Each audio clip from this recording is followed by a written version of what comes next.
Ba-boom. A lot of people coming in. What's up? What's up? All right. I'm running a little bit behind. Michael McDaniel, what's up? Tabitha Groves, guys, we're running a little bit behind, but we're setting the meeting up now. Running behind at 6:48. I know, but I'm usually on way early, so.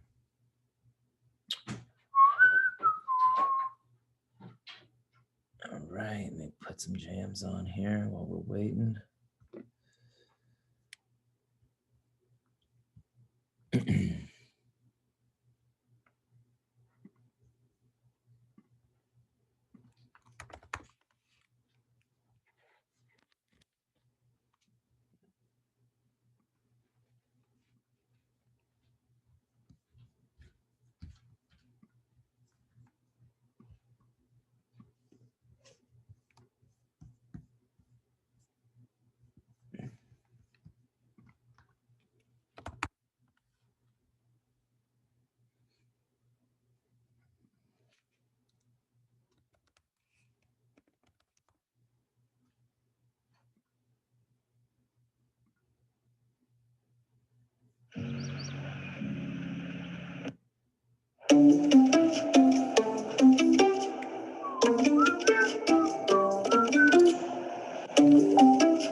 All right, guys, if you're just coming on, welcome in. We're gonna get started right around 7:05.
cream chiller. Ice cream chillin', chillin', ice cream chiller. I know that my heart can be so cold, but I'm sweet, but you can put me in a cone.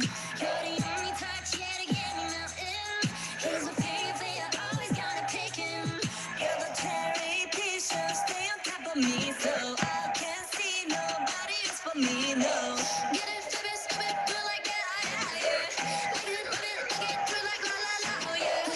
So good, yeah, so sweet. Looking good in Oh my God. ice cream chillin'. I know them some more. Next.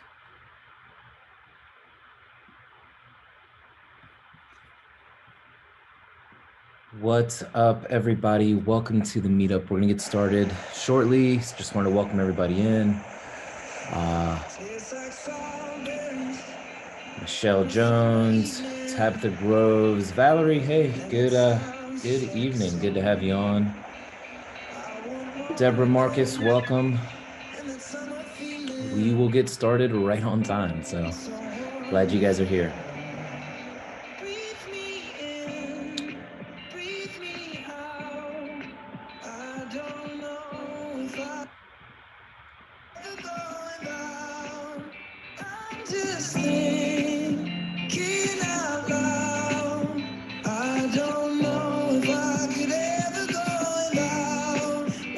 Sugar high, watermelon sugar high, watermelon sugar high, watermelon sugar high, watermelon sugar strawberries on a summer evening. Baby, you're the only dream.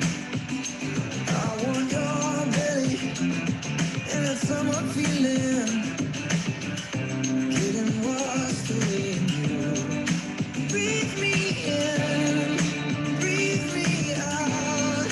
I don't know if I could ever go without watermelon sugar high, watermelon sugar high, watermelon sugar high, watermelon sugar high, watermelon sugar high, watermelon sugar high, watermelon sugar high, watermelon sugar high.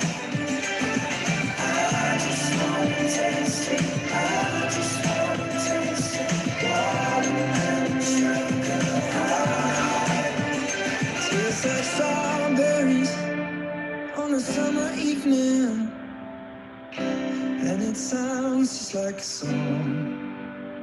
I want your belly and that summer feeling. I don't know if I could ever go without watermelon sugar high, watermelon sugar high, watermelon sugar high, watermelon sugar high, watermelon sugar high, watermelon sugar high, watermelon sugar high, watermelon sugar high.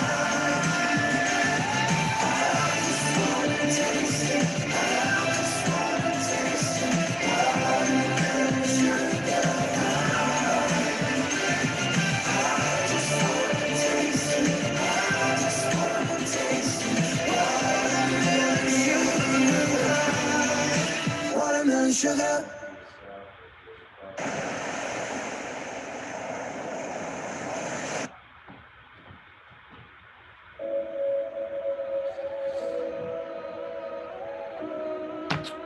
All right, all right. Slow down.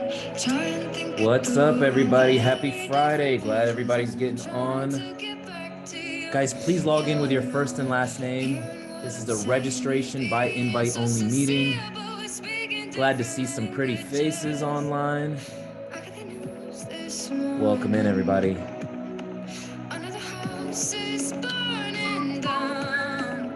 This is a black flag warning. Think I'm falling. Eyes closed, but I can't sleep anymore.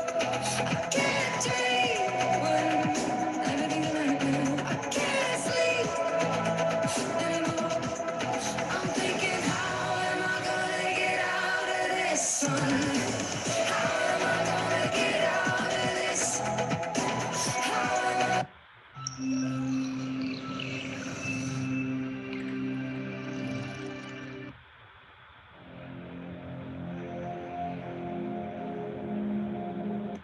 just a touch, baby.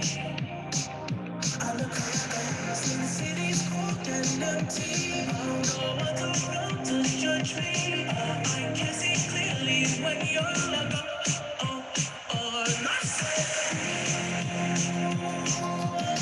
Again, guys, hey, if you're logged in with a number, you're going to be kicked off, and I don't want that. We've got a information session filled with great content tonight.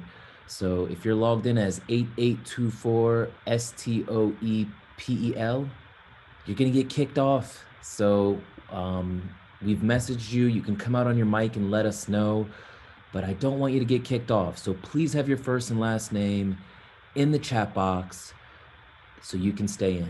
Everyone else, welcome in. We're going to get started shortly.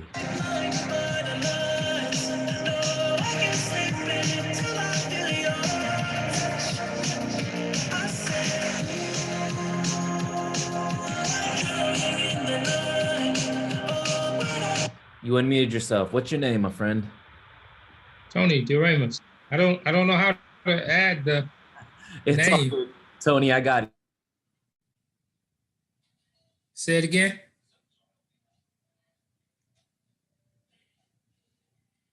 Say your name one more time. Tony what?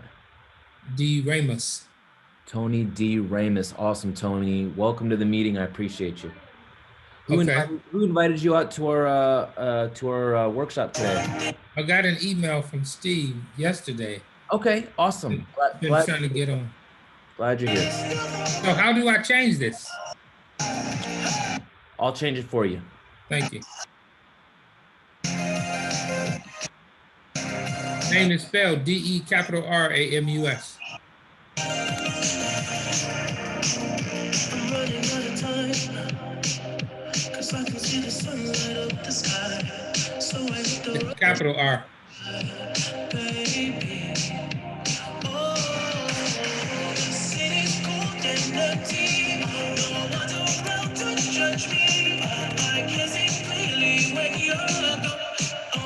On myself, blinded by the lights. No, I can't sleep until I feel your touch. I said, drowning in the night. Oh, I need you one last. I can't let you know. I can never say it on the phone. I'll never let you know this time. I said, blinded by the lights. No, I can't sleep until I feel your touch.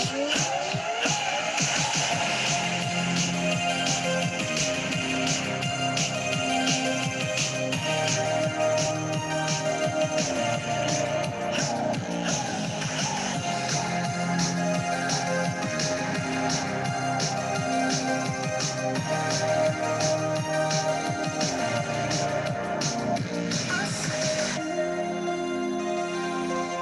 blinded by the lights. No, I can't sleep until I feel your touch.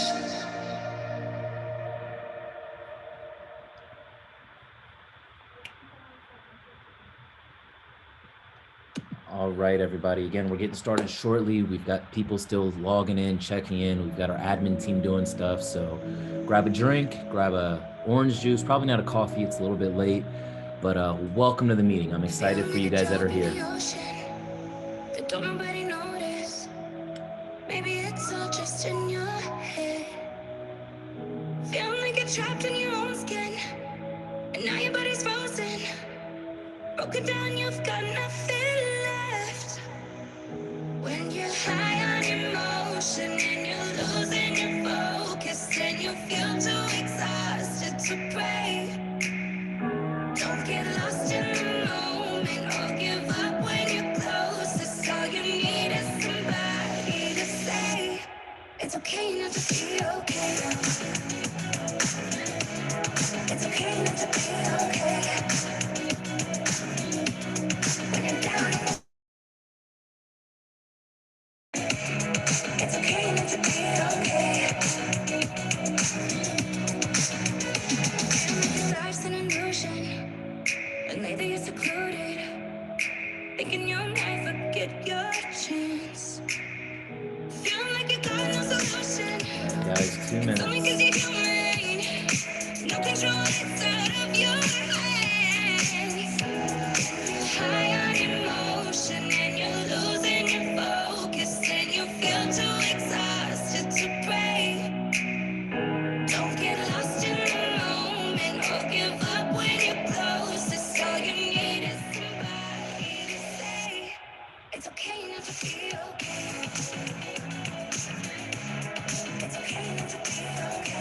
All right, welcome everybody. I'm just go down the list. Bhupinder, welcome. Kemily, Carla, Caesar, Chadwick Martin, Cher Sorzano, glad you made it on. Heather Bernier is here. Helena Barker. I'm glad you're here, Helena. Back again. Joseph, welcome in. Joy Lansdowne. Julio Cruz, it's been a while, buddy. I'm glad you're here with us today. Caitlin Carley, welcome. Kern Joseph. Hey, Kern. Laura, I'm not even going to try to say your last name. I'm going to call you Laura P. LaFay Jones, welcome. Lila Branch, I'm glad you're here. Lorraine Fleming, Liddell Hill, Matthew Baraga. Michael Bunk, what's up, Mike? Glad you made it on. Michael McDaniel, Michelle Jones, Renee Purcell. Sonia Gonzalez, hi, good Sonia, I miss you. Stanley Myers, Stevie Burden, welcome. Tabitha Groves, Tony Demaris. Awesome. Undina, whoa, that's a cool name.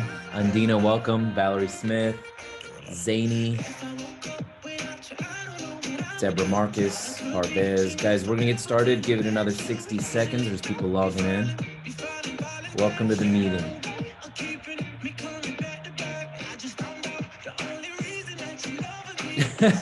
I said it correctly. I'm glad I said it right. I thought I was butchering the name. So. What's up, man? How you doing? What's up, Stanley? Glad you made it in, bro. All right, thanks. All right. Dora just joined us. Welcome in, Dora. All right. Okay, guys, we are getting ready to blast this thing off. Pause the music. Welcome. Happy Friday. Hopefully you guys are doing fantastic. My name is Umair. I'm gonna be helping to host this meeting. I'm gonna quickly introduce our real estate investing group and then our featured speaker. And we're gonna get this show on the road. And there's gonna be a huge amount of people that are just gonna pour in last minute because that's usually what happens. But my name is Umair Haq, and just to give you guys a high-level overview of what our real estate investing group does is we basically we create real estate investors all across the country. So the type of strategies that you can learn working with us, and we'll give you some information as the meeting goes on. But things like buying, selling, and brokering mortgage notes, investments in tax liens and tax deeds, literally all across the country. If you want to learn how to flip houses, negotiations of short sales, buying commercial properties, mobile home parks. I just bought one last month and it's a cash cow. But we do real estate investing, guys. Regardless of what strategy it is that you want to learn, you're in the right place. There's really, two main pieces of what our business model consists of. And that's number one, you learning and maybe doing some projects and deals. We're looking for long-term relationships with the right people. And we found those relationships by hosting amazing meetings like this, all right?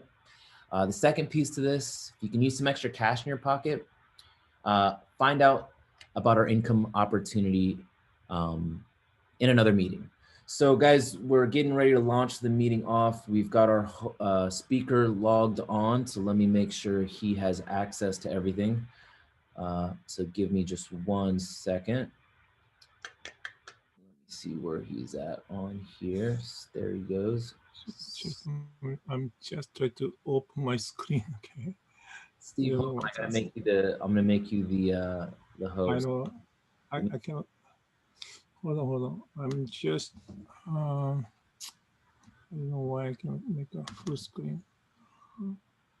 Well, Steve, I have to stop sharing my screen so you can share yours. Yeah. Okay. Just a moment. Okay. Right. Guys, so let me. Okay, good. You good? Yeah. All right, awesome. Guys, I just want to quickly introduce you to Steve. If you don't know him, he's been investing in real estate since before the last crash, before 2008. He made it through the last crash and has been investing for a number of years. He's a full-time real estate investor with experience in multiple strategies. Today, Steve's going to be talking about things that he's actively doing to build his real estate investing career and things that we can start doing, whether you're beginner, intermediate, or advanced. So we're doing this from home. And so if you guys can give Steve a huge round of applause, I'll cheer him on from here. Steve, take it away. I'm going to help moderate with you, whatever you need. Guys, we want to make this as interactive and as fun as possible, so don't be afraid to ask questions. Steve, you need anything? I think it's okay. We can start. All righty. So you're going to take it away, my friend. Okay.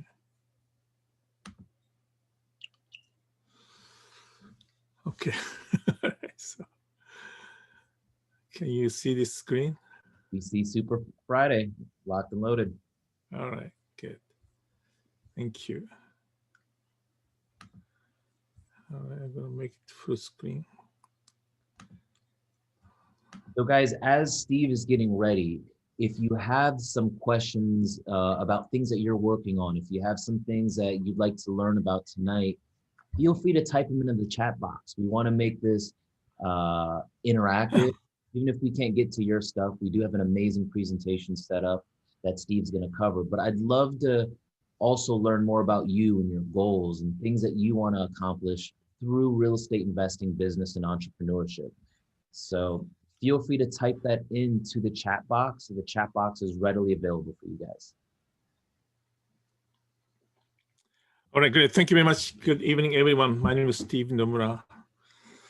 How many people are now in the Zoom webinar right now? Got 51 people in counting.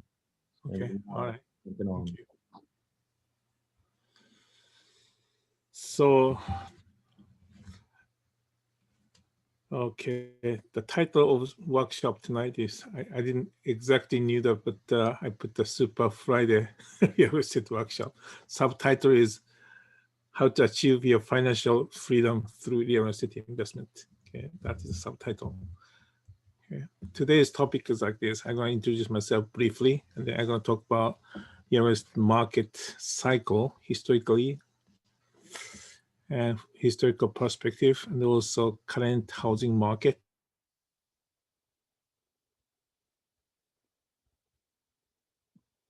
Generations. Also, I'm going to speak about overview of acquisition strategies and also overview of exit strategies. Then I'm going to introduce how I use those strategies. Okay, and then in the end, I'm going to introduce what we are doing right now. Okay, mainly what kind of strategy is the best under these circumstances, under this market. Okay, it's a topic today. Then I might stop. Okay, this small topic by topic. Therefore, if you have any questions, you can ask questions. All right. Let's start my introduction. Okay, my name is Steve Nomura. I originally from Japan. I came to the United States in 2000. I have my wife and 4 children. Actually, I was in the college for 14 years. I studied lots of subject. I was teaching those subjects to the college kids. And then many people don't believe it, but I came to the United States to become a pastor. Therefore, I have a Master of Divinity in the seminary in New York. And then, A pastor, Steve? I'm sorry? You say to become a pastor? Right. Wow, I didn't know that. I've been your friend for a while. You learn something new every day. Right, but I came to Chicago. I changed my mind completely, and then I was doing I was asked to manage Japanese restaurant. I did it for 3 years. At the same time, I was doing lots of community service learning activities. Okay. Then 2007, after I quit Japanese restaurant business, I started this real estate investment business. Are you a sushi chef? I'm sorry? Are you a sushi chef? No, I was not. I was a general manager of the Japanese restaurant. Wow. Okay. Yeah, of course, I can make a sushi, but that's not my main main job in the restaurant. I was managing. Okay. So since 2007, honestly, it took several years to make a breakthrough, but eventually I started buying lots of properties. Until today, I bought more than 190 properties by myself. 490 properties, guys. So we learn a thing or two from my buddy Steve here. Then I still keep 50 rental properties. I'm buying, selling many properties all around Chicagoland area, not outside the state, but my backyard. So this is a picture. I found this picture last year. Eventually, this is a 10 days, 11 days after I came to the United States. October 14th is our wedding anniversary. We are cutting anniversary cake on the top of the box. Then this is the dinner table, right? We had nothing. We had this, we used the bottom of the box as a table for months. We are sleeping the sleeping bags on the cheap mattress. This is how we started American life. We had a huge hope. I was so excited. And as I said, I was doing Japanese restaurant business. This is not my own business restaurant. I was asked to manage Japanese restaurant by another Japanese. I did it for 3 years. But I was working for 14, 15 hours a day. And then my wife and I are making only $4,000 a month. Then I was doing lots of service learning activities. I using all my free time on Wednesday, Sundays. Then I organize at least once a month. That's my passion toward communities, toward young kids, young adults. This is the biggest community service learning activities in Chicagoland area. This is the biggest one. Over 4,000 people participated on one day. I organized over 20 projects. Many community leaders worked with me. I was speaking on the stage, 2,000 people. Wow, Steve. And now you help other people become real estate investors. Exactly. Speed right the same. your personality, buddy. I love it. And point was, I had to raise more than $40,000-$50,000 to organize this kind of project. Therefore, this is my 100% volunteer work. Therefore, I had to do so many fundraising to raise money. Okay. Then one day after this, I changed my mind. Okay. I decided to change my financial foundation first. Yeah, I started, but at that time I had no job, no income, no asset, nothing. Then I had no experience in real estate. Okay. Then even today, I know my English is so bad. I hope you understand my perfect broken Japanese English. You don't, I'll let you know. But you're Anyway, I still have a strong accent. I know it. But I couldn't speak so much. I couldn't listen so much. I could read, but I couldn't speak so much. That was my biggest challenge in the beginning. But anyway, that was, I think, second year I could overcome. And then many people thought Steve Nomura was a hopeless case. I knew it. Many people didn't pay attention who Steve Nomura is. And then, but I was sitting in the back side of the room and then thinking, what's going to happen in my life in this business? Then I talked to myself 10 years later. I got to come back to this community and I show what I've done. They inspire people. This is exactly what I did it. 2017, I came back to this community. I start sharing what I've done. Okay, I took a massive action. My first attorney fired me saying, Steve, you know, I'm no longer your attorney. Find somebody else. He fired me. And but anyway, I met him 8 years after he fired me. He was buyer's attorney. I was selling my property. Okay. Then my attorney explained what I've done. That was such a exciting moment to see that attorney, to see that attorney who fired me. Okay. 8 years after. If I understand you correctly, your attorney literally was like, he's not going to work with you.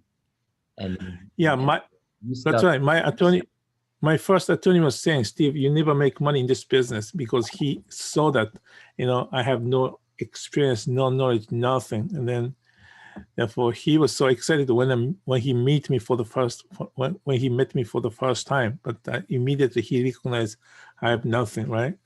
No experience. He told you you were lost case. And then you went out and you made things happen. And I love it. Okay. Right. Okay, so 13 years later, from zero asset to $9 million asset. And have a cash flow, big cash flow. It took 6 years to have 30 rentals. It took 8 years to have 50 rentals. Okay. And I know, in a sense, I learned a lot how to make a breakthrough in this business. Okay, you better share it with us today. Right. Yes. Oh my goodness, just a moment. Just a moment. I don't know how. Okay, yeah. Right. I did more than 40 wholesales in the beginning and more than 500 fix and flipping and rehabbing.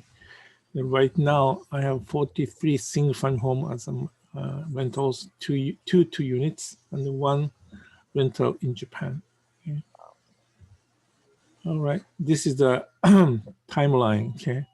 I started February 2007. Then, between 2008, 9, 10, 11, 12, 13, that was a golden time. We call great recession time, but for investors, that's a golden time, right? If I did lots of wholesale, I buy directly from the owner and wholesale. And then I bought my first rental property March 2011. And then by the end of 2013, I had 30 rentals.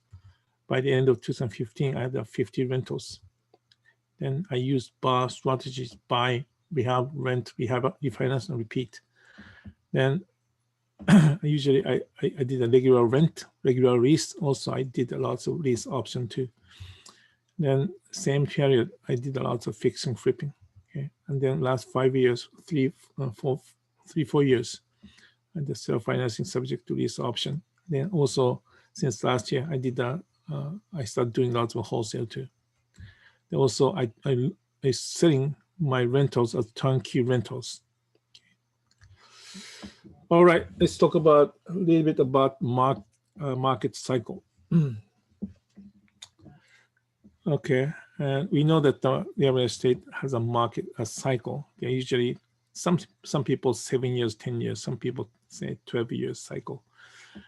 When you're looking back, okay, once last cycle, okay, we can see from maybe 1998 or 2000, then market coming.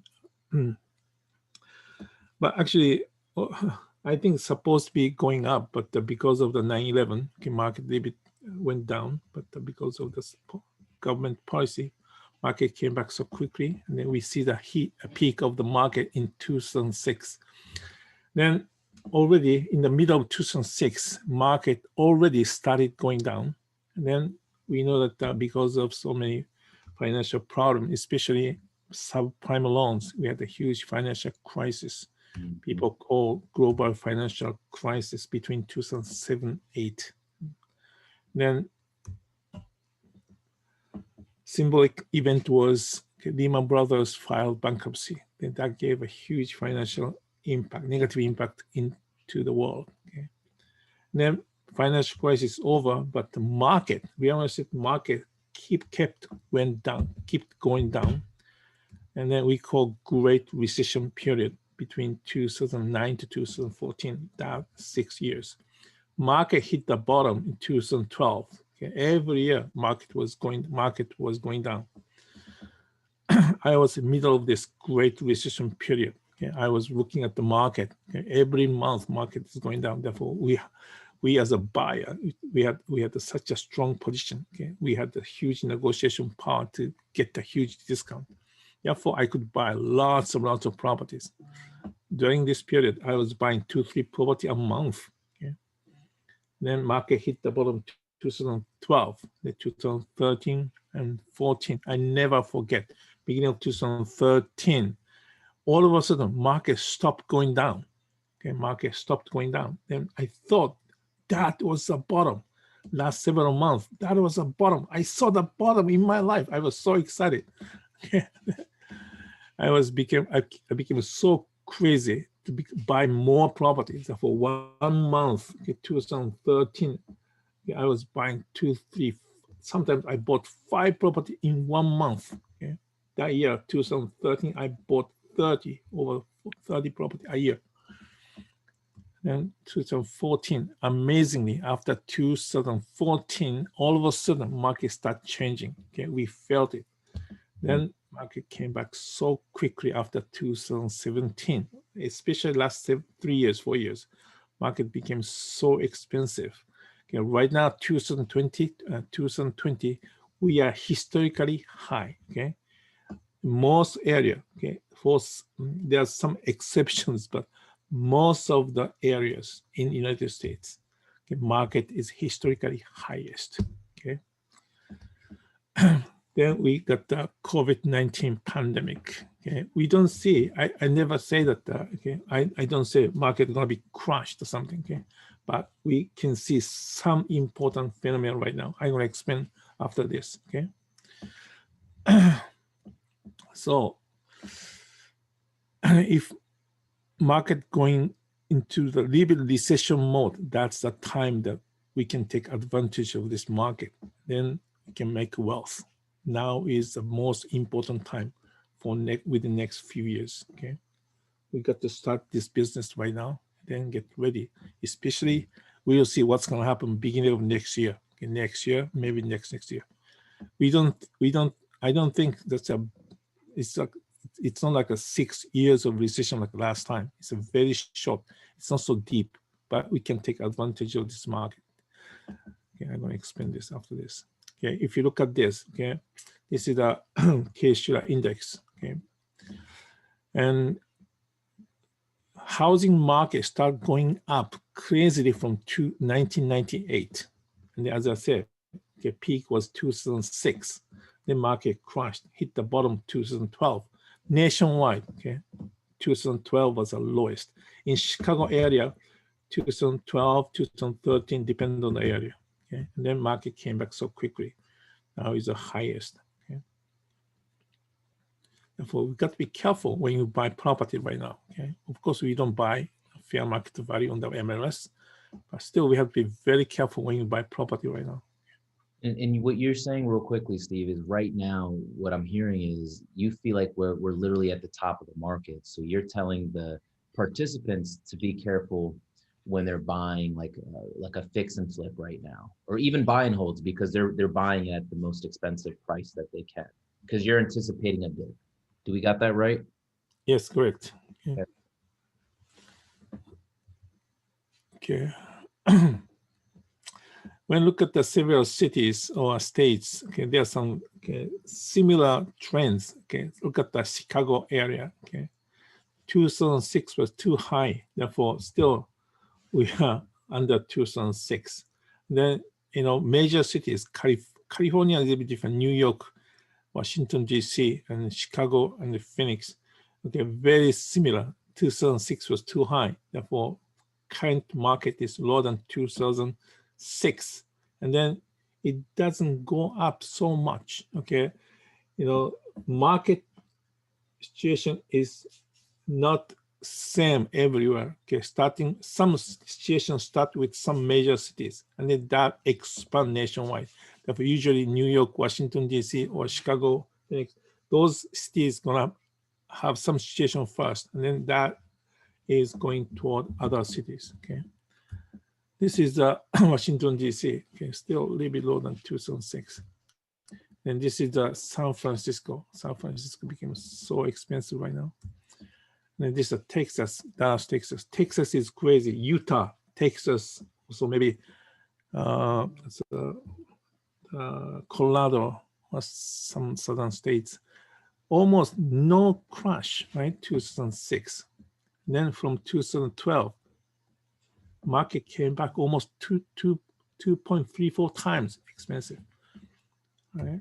And then this is Philadelphia. This is Ohio. Okay, Cleveland, Ohio. All right. This is a kind of brief historical view. Okay, current housing market. Let's look at briefly about current housing market.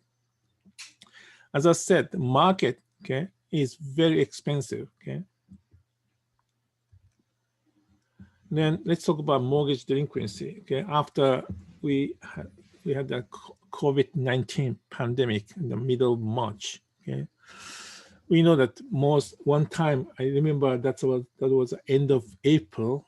Okay, we had more than 20 million people lost a job. Right, of course, right now unemployment is, I think, less than 7%. Okay, one time we saw that at 20%, right?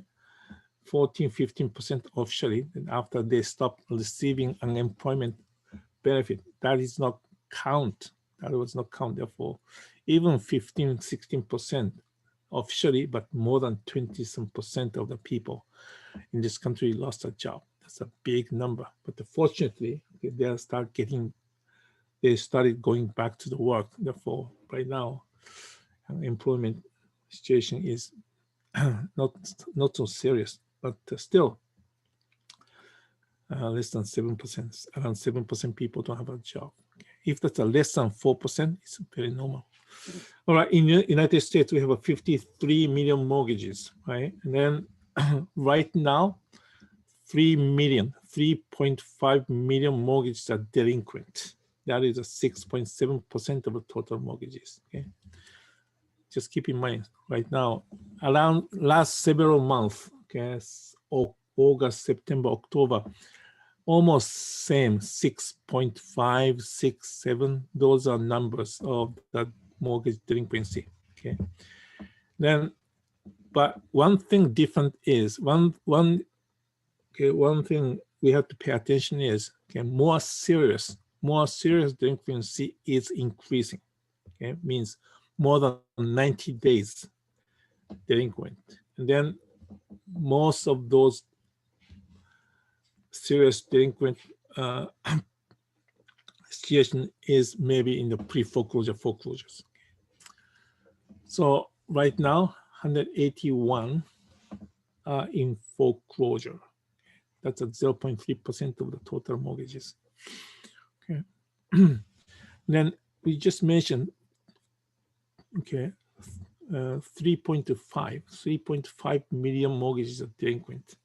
But right now, 3 million mortgages, 3 million homes have been in forbearance. Okay, forbearance. Okay,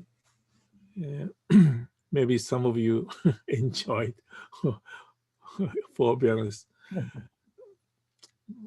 The reason I say enjoy means half of these people who are in forbearance are enjoying free money. Okay, even they don't need to have forbearance, but they took some advantage, and they didn't pay mortgages for several months, 3 months, 6 months. If you're seriously in delinquent, you have maybe by the end of the year or by the end of March next year, okay, forbearance period was extended gradually from 3 months to 6 months, and then 1 year right now. But by state, some state forbearance will be over by the end of the year. Okay. But question is how many percentage of this people in forbearance are seriously delinquent? After forbearance over, okay, they cannot pay the mortgage, and then those mortgages going to foreclosure, right? That is something we are very interested in. That's going to be the opportunity for us investors, right? Exactly. Those properties come out of forbearance and maybe they go into pre-foreclosure. That's going to give us opportunity to provide value. Exactly. Got it. Okay. Right. As I said, okay, this is a okay, this is a company called Black Knights. Okay, if you don't know this company, please check Black Knights. Okay, blackknights.com. This is the #1 company providing very important mortgage information. Okay, I always checking every week, every month. Every month they are providing lots of information. So please pay attention. Black Knights, okay, monthly report. This is from them. As I said, 6.6%, 3.54 million mortgages are in delinquent, okay, but not in foreclosure. And then this is more easy to read. Okay, look at this: 90 days for foreclosure, 2.5 million mortgages. Okay, total delinquent, as we saw, 3.5 million. Okay, the foreclosure 0.3%. It's the current situation right now. Okay. Then if you, therefore this number is increasing. If you look at the every month from August, July, August, September, every month this serious delinquency is increasing. Okay. Means most of the people who enjoyed forbearance, they get a job, they stop forbearance. Okay. But those people who are seriously delinquent don't get a job yet, cannot pay, cannot get out of the forbearance, then they are going to more foreclosure situation. All right, this is a another aspect of this housing market. Okay, as we saw, now market is very high, historically high, and then price is still going up. Okay, most of the area, as I show you, okay, New York, okay, and also Chicago, market is almost flat. Market is not going up since last year. Okay, or even Chicago market, okay, market went down 2.3% last year. Okay, New York too, and then but still other areas, property housing prices are going up amazingly. Okay? That means most of the houses has equity in the house. Okay, this is another Keros home index. They are talking about homeowners equity. Okay, it's almost same graph. Okay, 2006 is here, the 2012 and 2020. Okay, we have a huge equity in. This is a realtor.com. Okay, realtor.com. Okay, and then it says home prices are rising by double digit in much of the nation. Okay. Home prices are rising by double digit. Okay, this is kind of crazy situation. Okay, double digit means 10% or more. Okay, Crazy, yeah. okay. Then it's a double digit. That is, do you think that's 10% or 12% or 19%? That's a 15%. Okay, 15%. Okay, but still very high. Okay. Therefore, it's obvious many property has equity in the house. Okay. It says this is a Atom. Okay. It's also the website or company I use often. Atom Data Solutions. Okay. It says 16 points. These sites that Steve is giving you guys, if I were you, I would write them down. Right, he's showing you where he gets some really good data. Okay. Sorry, Steve. I just wanted. Yeah, it's okay. Yeah, it's good. It says 16.7 million residential property in the United States were considered equity rich. Okay. Equity rich. Okay. But originally, if you don't know the number, okay, I don't prepare the slides, but 34%, I think 30, right now, 34, 35% of the entire houses in the United States are free and clear. Okay. Free and clear. Then another 57, 8% of the property in the United States has some equity in house. But here it says this equity rich, not such a small percentage of the equity, more than 50% of the equity. Okay. And also at the same time, this Atom Data Solution says, okay, 3.5 million mortgages, 3.5 million houses, means 1 in 17 mortgage homes are considered seriously underwater. Seriously underwater. Okay. It means upside down. Okay. Still, there's such a property. Okay. Very small number. All right. Therefore, 53 million. Okay. The entire mortgages, 53. Then 3.5 million. Okay, I just have a calculation here. 1 in 17 mortgages in third quarter of 2020. Right. 3.5 by 53 means Okay, 6%. Okay, 6%. Right now, 6% of the property are upside down. Okay. All right. So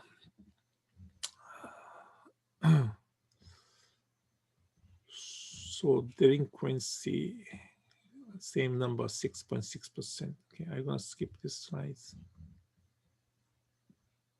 Just one. So foreclosure filings. Okay, this is another. We talked about 90 days or serious delinquency, right? And then we saw the number of the foreclosure in the previous slides. Okay. Then that number is increasing, but still historically low. Okay, if you remember, when was the highest foreclosure in United States for last 20 years? That was a 2010. Okay, 2010 foreclosure was highest, and then since then, last 10 years, every month, every year, foreclosure decreased, and then still this year kept decreasing, but that stopped. That start going up eventually. All right. The point is this. Okay, I'm going to mention toward the end of this presentation once again, but even okay, we talked about underwater, right? Also, we talked about foreclosure. Foreclosure doesn't mean upside down. Okay, they stop paying, right? They stop paying 3 months, 6 months, whatever. Then bank have to start foreclosure process again against those houses. It doesn't mean they are upside down. Okay, as we saw that the loss of property, okay, almost over 90% of the property in this country has some equity. Okay, 30 some percent, over 50 some percent of the property are equity rich.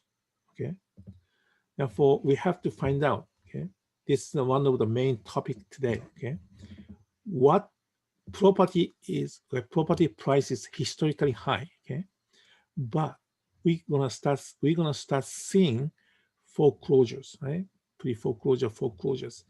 Among those properties in pre-foreclosures, there should be the property that has quite big amount of equity.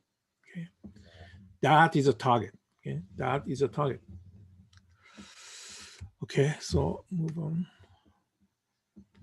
Foreclosures. So we got a couple of questions, Steve. Would you like to take them now, or would you like to take them towards the end? Yeah, go ahead. One of the questions was, let's see. So if you have properties now, someone says, so sell now if you have properties, would that be a good idea? If someone has properties, do you believe they should sell those properties? I know that's absolutely.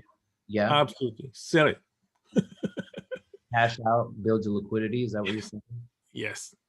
Okay. I'm selling. I want to sell more, but I sold 6 property last year. This year, I sold only my rental properties. Okay, I sold 3.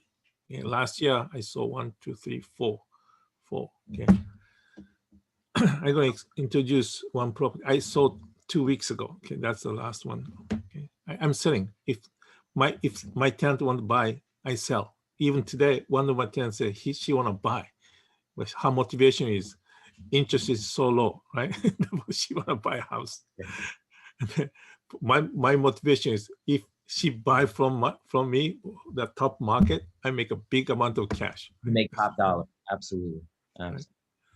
Right. Okay. Another question was, what do you think someone who owns a home with equity should do? Okay, good.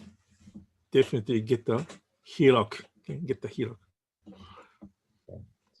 So I'm going to talk about HELOC, okay, to the end of this, together with the subject to purchase. Okay. If you have equity, 100%, I recommend get the home equity line of credit ready. Maybe if you have 50,000 home equity line, 100,000 home equity line, you can win this game. Win this game, absolutely. We just pulled out. We're pulling out HELOC as well right now. So Helena Baker says that's one of her goals. Cool, Helena. So we can assist in helping you learning how to do that. All right, keep it moving, and I'll let you know. All right. Okay. All right.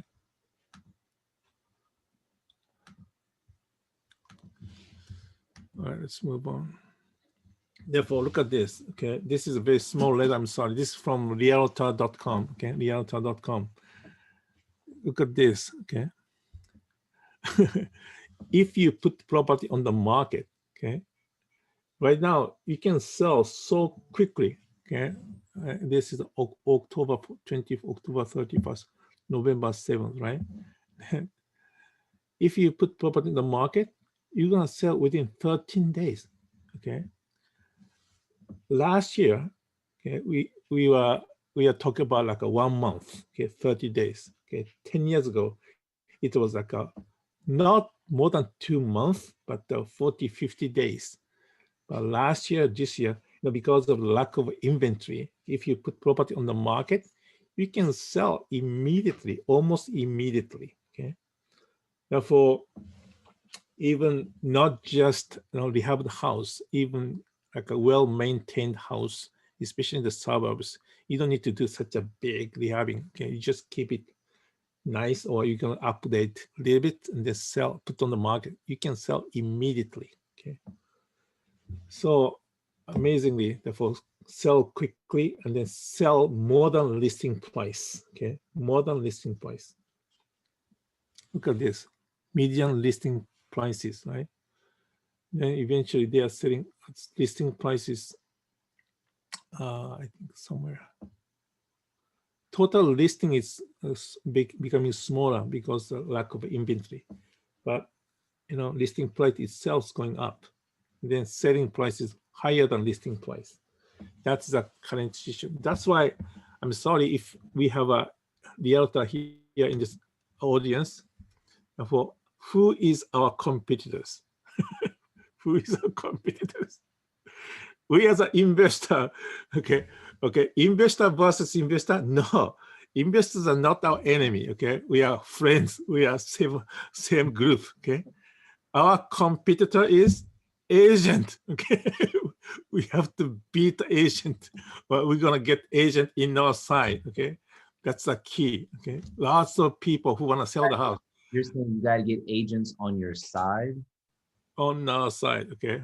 Okay. There are certain ways to do this. This is not the topic tonight, but okay, this is because they are doing same thing. Okay, if agent finds some sellers, okay, they put property on the market within 14 days, they're gonna sell, right? Yeah. But those are property we want to buy by ourselves with a little bit equity in house. Okay, this is a point I'm gonna explain later. Okay, we can buy, but we don't buy in cash. We're gonna buy self-financing subject to, okay, with a 10% discount, 15% discount. This is the same amount that seller is getting from the market sales, right?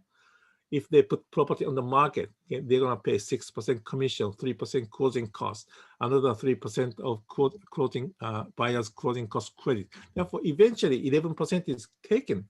Okay, therefore, we are trying to get at least 10% discount of the property. Okay, but we want to buy directly from the owner. Okay, just put a small amount of down payment. This I'm gonna speak about this, okay, after this when I speak about. I know where you're going with that. Okay. All right. What I'm saying is our competitor is. That's what you mean when you said that your competitor is the agents. I understand now. Okay. All right. For prices going up, median sales price went up 14.8%. As I said, 15%. Okay, this crazy high. Okay. Yeah. All right. So interest rate went down like this. Okay, this is historically, okay, lowest. Right. Look at this. Therefore, this is 1998. Okay, 1998. 6.94%. Right now, 2.81%. Okay, this is a 2.7 times lower. Therefore, of course, housing price went up. If you look at the same $300,000 purchase price. Okay, and choose 1998. Okay, you're gonna pay about $2,500 a month. Okay, then right now, same $300,000, you're paying $1,800 a month. Okay? Big difference. Huge difference. All right.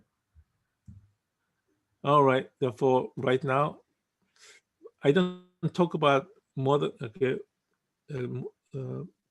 so detail about that kind of crushing or not crushing. Okay, those are something you can consider. But I'm not saying that we are. Conclusion is we don't see such a crush like a 2008, 9, 10, 11, 12, 13, 14. Okay.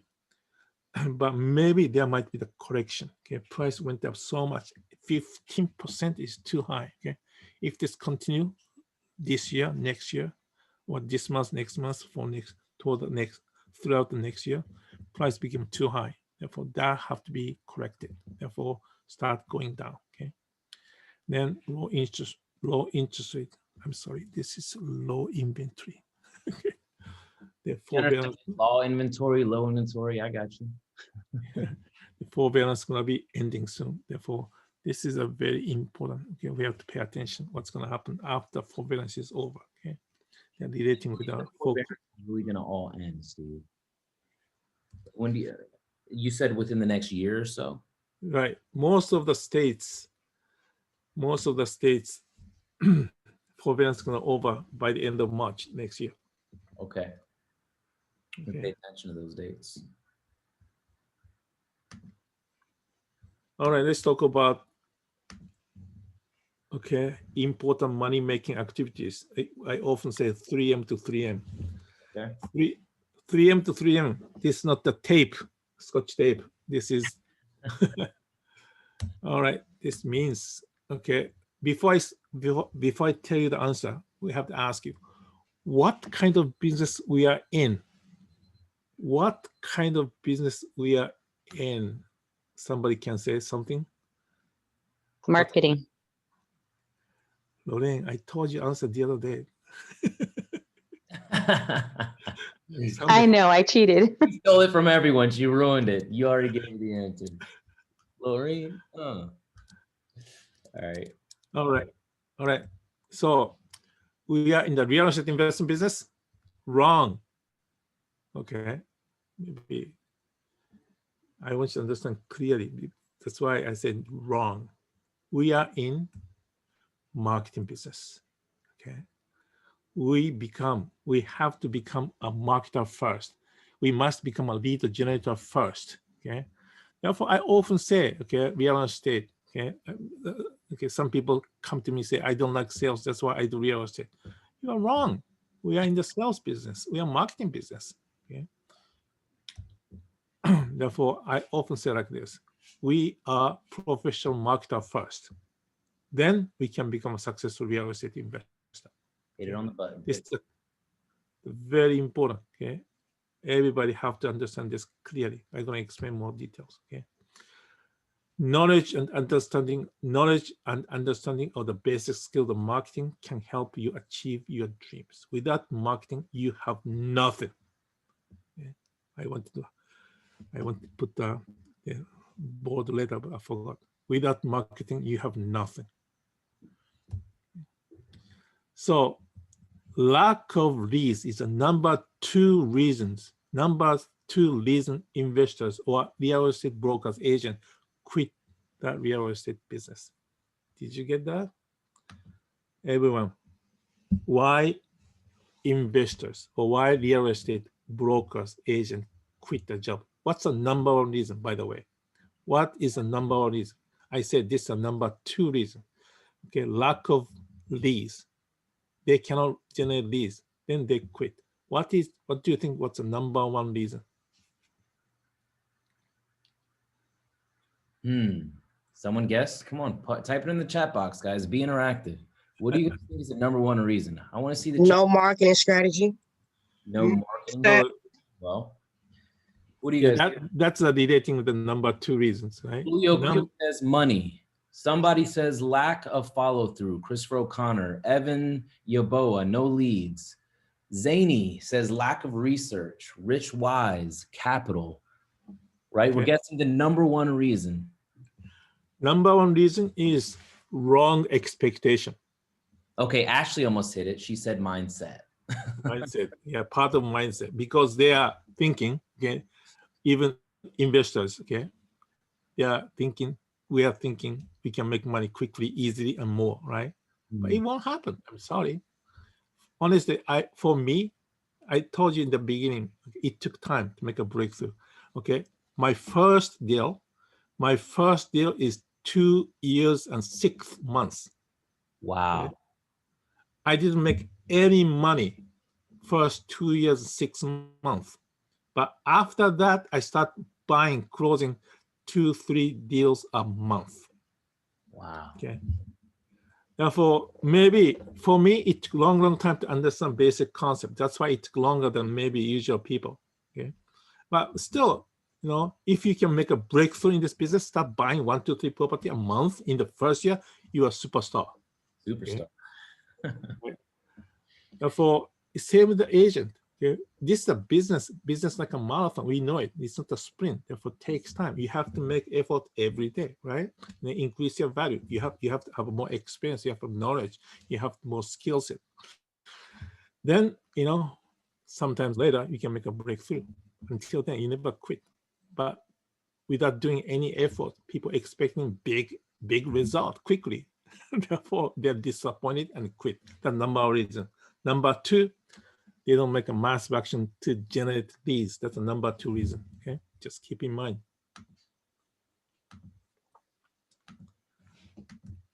Okay, I'm gonna introduce 3 books from same author, Gary Keller. This is a founder. He's a founder of Keller Williams, right?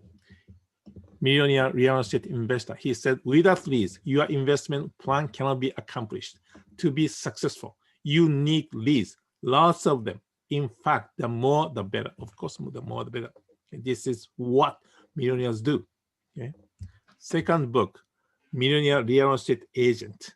He said like this: we have 2 jobs. Everyone has 2 jobs. One is chosen profession. Another one is a lead generation. Okay. He says we are lead generation business. Okay.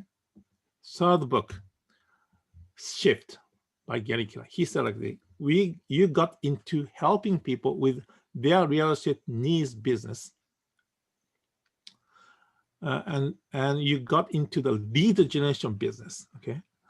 He says two jobs. He said we have to do 2 things: helping people with the real estate needs business. Also, you got into the lead generation business. They are inseparable.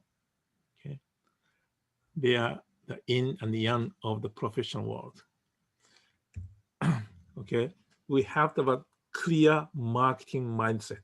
Okay, means, once again, I'm going to repeat: you are lead generator. Okay, 3M to 3M. I'm going to show you what does mean by this. 3M means marketing. You can make more money. Okay. Marketing. You can make more money. All right. I have to put my copyright on this. Okay. All right. Therefore, 80% of your success in the business is dependent on your marketing activities, lead generations. Then, okay, we have other issues, but to such a degree, marketing is crucially important. Okay, I repeat one more time. Okay, no leads means you have no deals. Okay, marketing is first and foremost. Get your phone ring. Okay, you have to make a phone call. You have to put advertising signs everywhere. You have to receive your phone calls. Then, until you have enough leads, there is no other issues. Okay, I'm talking team members this all the time. Okay, don't worry anything else. Okay, if you are not generating leads, that's the most important. That's the only concern you should have. Okay, I don't have legal entity. Don't worry, just generate leads. I don't know anything about social. Don't worry, generate leads first. Okay, Number 2, lead create. Leads create a domino effect. Find the leads first. Many people think, I don't know anything about wholesaling. I don't know anything about short sales. I don't know anything about tax legal strategies. I don't know various banking. Don't worry. First, you should generate leads. Okay. Maybe that's a too bold statement. Maybe you should know something about wholesale, but anyway. You have to generate leads. Then everything else is domino effect. When I start studying this contents, I understood. I cannot understand completely anyway. That's my conclusion about my ability of understanding of content. Therefore, I decided to generate leads first. Then after I spent 2 days of short sale class in Phoenix, Arizona, I came back to the hotel room. I decided to put advertisement. Even I didn't know anything about short sale yet. I spent 2 days, but information came in from my right ears and then went out from left ears. Nothing left in my brain. But one thing, I knew it. I have to generate leads. Therefore, I put the ad on the website, the University Investor Association website. I put like this: short sale expert can help. Then I put my number. I got the call. Okay, after I came back from the class, Phoenix, then I got I met the wholesalers. Okay, and then he brought two wholesale short sale deals. Okay. Then I start studying more seriously about short sales. This is how I'm learning. Generate leads first, and then you're gonna see the owner. Then if you see the owner, you're gonna be more serious, right? You're gonna study more serious. You have to understand the whole process more thoroughly. This is how you're gonna do this business, in my opinion. Okay. Okay. Some people study too much, do nothing. It's for me. It's also wise. All right. So move on. Overview of acquisition strategies. Before we move on, we got a couple quick questions. You want to answer them now? Yeah. So Michael McDaniel asked, "Hey, are you going to show us how to generate leads?" Well, real quickly, I can answer that. Michael, he just said what he's done in the past is he made a bunch of roadside signs and he put them everywhere, and he just got his phone ringing. His sign said "short sale expert," and so he put different signs getting people to call his number. And then once he got on the phone, those conversations led to meaningful deals. Did I get that right, Steve? Yes, definitely. And we had, do you want to add on to that as far as what you're doing for lead generating? Yeah, this is a big topic. I can speak several hours on this topic. Huge. Yeah. No, anyway, roadside sign works. That's why many people put roadside sign. Even right now, I think maybe 40, 50 roadside signs around this my area. Okay. Therefore, we buy houses. Okay. If you're focusing foreclosures, stop foreclosure, we buy houses. Sometimes we buy houses cash. Sell your home in 7 days. Okay, those are my 3 different type of budget signs. Okay, these days, very normal. We buy houses in cash, any conditions. My number. Then I'm gonna put my website too. Okay. And then also, okay, this is a my number one lead sources. Okay, referral. If you become more professional, if you're more seasoned investors, referral become a number one lead sources. Any kind of referrals. In my case, okay, agent referral. As I say, agent should be my side. I have lots of agents, hundreds of agents working for me. They are finding property for me. That's why I can buy lots of properties. Right? Agent wanna get the double commission. They're gonna find the property and then they want me to buy, right? Then they can get the double commission. But I don't need to pay double commission. Seller gonna pay double commission. It doesn't matter. But anyway, I'm talking about all kinds of referrals. Okay, you can talk with your family members, relative friends, referral. This is the number one resource. Okay, we have maybe around about 20 lead generation activities in real estate. Okay, but still, my top number one lead generation activity is referral. Okay, if you have hundreds, okay, if you have 100 agents who are seriously looking for property for you, you don't need to worry about lead generation at all. If you have 100 friends, family members, or in co-workers, somebody who are thinking about your business, and then if they see somebody who is looking to sell the house, they're gonna communicate with you. If you have hundreds of people like this, okay, you don't worry about lead generations. Absolutely. Therefore, you're gonna this will take time. This is a long-term process. Okay, it doesn't happen right away, but this is something you have to keep doing this. Okay. You know, it's funny All right, let's move on. because every single deal that I've flipped or I bought or I've sold has been from word of mouth. Every Good. single deal that I've done so far. So it's just funny that you reiterated that. It's just been a relationship thing. They just know what I do. That's great. That's ideal, I think. Okay, let's talk about acquisition strategies. Okay. Acquisition strategy, basic rule to buy properties. Basic rule, what is that? No money or no credit from your own pocket as much as possible. Okay, so that you can get the higher returns, the low risk, and able to buy more properties. Some people say, I have lots of money. Great. How much? 1 million. How many property you can buy? 3. You can buy only 3. If you use other people's money, you can buy 10, 20, 30, 40, 100, right? All right, there are 2 ways to buy. Okay, these are very basics. I'm talking about in the introduction meeting, but I'm going to share with you. Okay, there are 2 ways to buy a property. Okay, cash or terms. Okay, all right. Some people don't know. That's why I'm going to share with you. It's cash or terms. Okay, this is the acquisition strategies. Okay, most of the investors are using. Okay, if you use from short sale, auction, foreclosure, tax in probate, okay, it's not 100%, but most cases you have to use cash to purchase, right?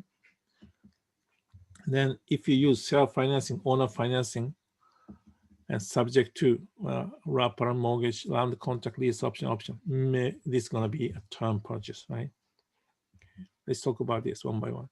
Okay, cash purchase, okay, usually if you buy distressed properties, some people say ugly houses, okay? Using those strategies, you're going to use cash, but it's not necessary to be on cash. This cash should be other people's cash, right? Then your focus is price. You should get more discounted price, or you should get more equity, right? That's your focus. Then, as I said, private lenders. Okay, I used Hardman lender only 3 times in last 13 years. Okay, only 3 times. All other deals are basically private lenders' money or sellers' money. Once again, your focus is to get large equity by buying a deep discount price, okay, because basically property needs major repairs. Okay. Then sometimes, okay, if we buy little bit distressed properties, okay, sometimes I'm gonna ask, not sometimes, always I'm gonna ask if the seller can carry the note. Okay, I don't need to bring such a big amount of money to buy. Just bring the money for repairs and then sell for the profit, and then I'm gonna pay off the owner. This is always possible. So second, okay, we're gonna buy in terms. Okay, nice properties or pretty house. Some people say pretty house. Okay, term purchase. Then seller to be involved in these transactions. Okay, seller can be the bank. Seller financing subject to purchase, seller carry back, wraparound mortgage, lease option. Those are seller financing, a creative acquisition in no term. Yeah, you raise little or no capital because no new financing will be required to get ownership or control property. So the target is not the price. Okay, of course, you don't need to pay more than fair market value, but the target is cash flow. Okay, even you're gonna pay closer to fair market value. If you have a huge cash flow, that's fine. Okay, that is a self financing. Okay, let's talk about those strategies one by one briefly. Okay. Short sell. Short sell means short sell in real estate is when financially distressed homeowner sell their property for less than the amount due on the mortgage. Okay. I'm sorry, this should be the second. Mortgage should be in delinquent. Property are over leveraged. Then lender approve the shorter amount to pay off a current loan amount for their current loan amount for a buyer to purchase. Okay. Short sale doesn't mean shorter period. Short sale means shorter pay off. Okay. Then key to success is how to take care of the BPO, broker's price opinion. Then it takes long. My average 6 months. My longest short sale is more than 2 years. Okay. 2 years. I have done so many short sales. Okay, honestly, majority of my purchase is short sale. Then I was taking care of everything from the beginning to the end by myself. Therefore, one day I was dealing with over 100 short sales by myself. Okay. So mostly cash deal, but sometimes bank loan might be accepted. Okay. So this is a short sale. Okay, I'm gonna explain using my exact example. I'm gonna explain what those strategy means. Okay. Auction.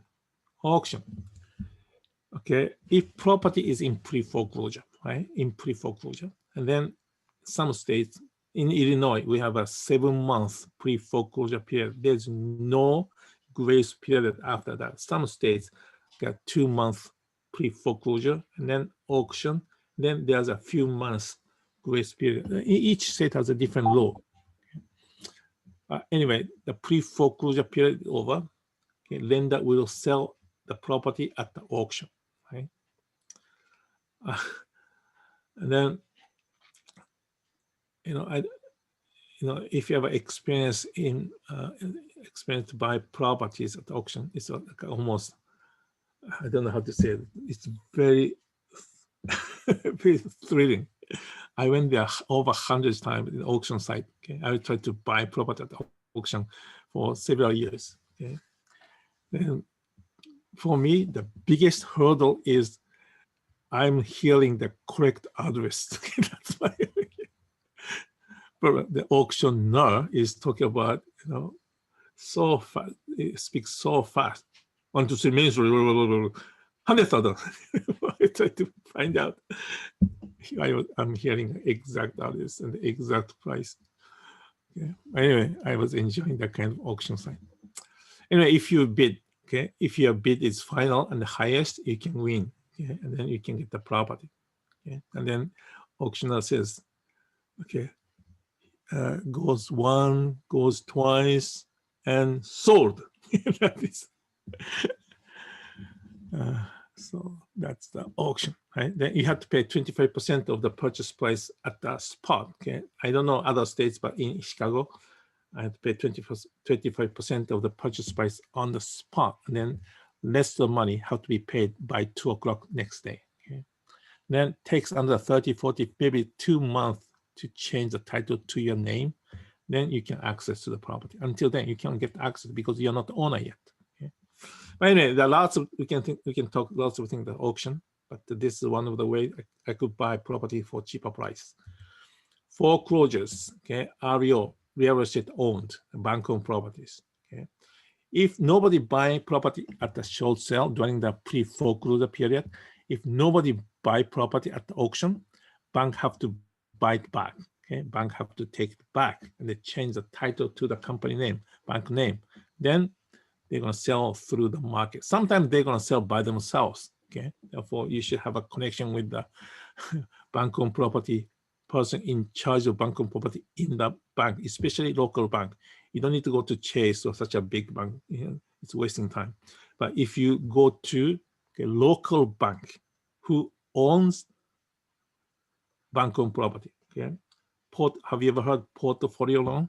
Most of the lenders, Chase, Bank of America, they provide a loan, but they're gonna sell the mortgage to Fannie Mae, Freddie Mac, Ginnie Mae, right? Therefore, they don't own any bank property in itself. But local bank, okay, who provide a loan, That's the portfolio loan. They don't sell the loan to the secondary market. They own bank-owned property by themselves. They list bank-owned property on their website that's selling. Therefore, you should contact with those people, then get the access to their information. Okay? But in this case, most cases, you have to buy in cash. Okay? Some people say I bought bank-owned property in the loan, but I bought bunch of bank-owned property, but everything cash purchase. All right, tax liens, tax deeds. In Chicago, we said tax liens, but other states says tax deeds. I don't know, the Virginia, your state is tax liens, tax deeds. But anyway, tax liens is a lien in general. I'm sorry, this is something wrong.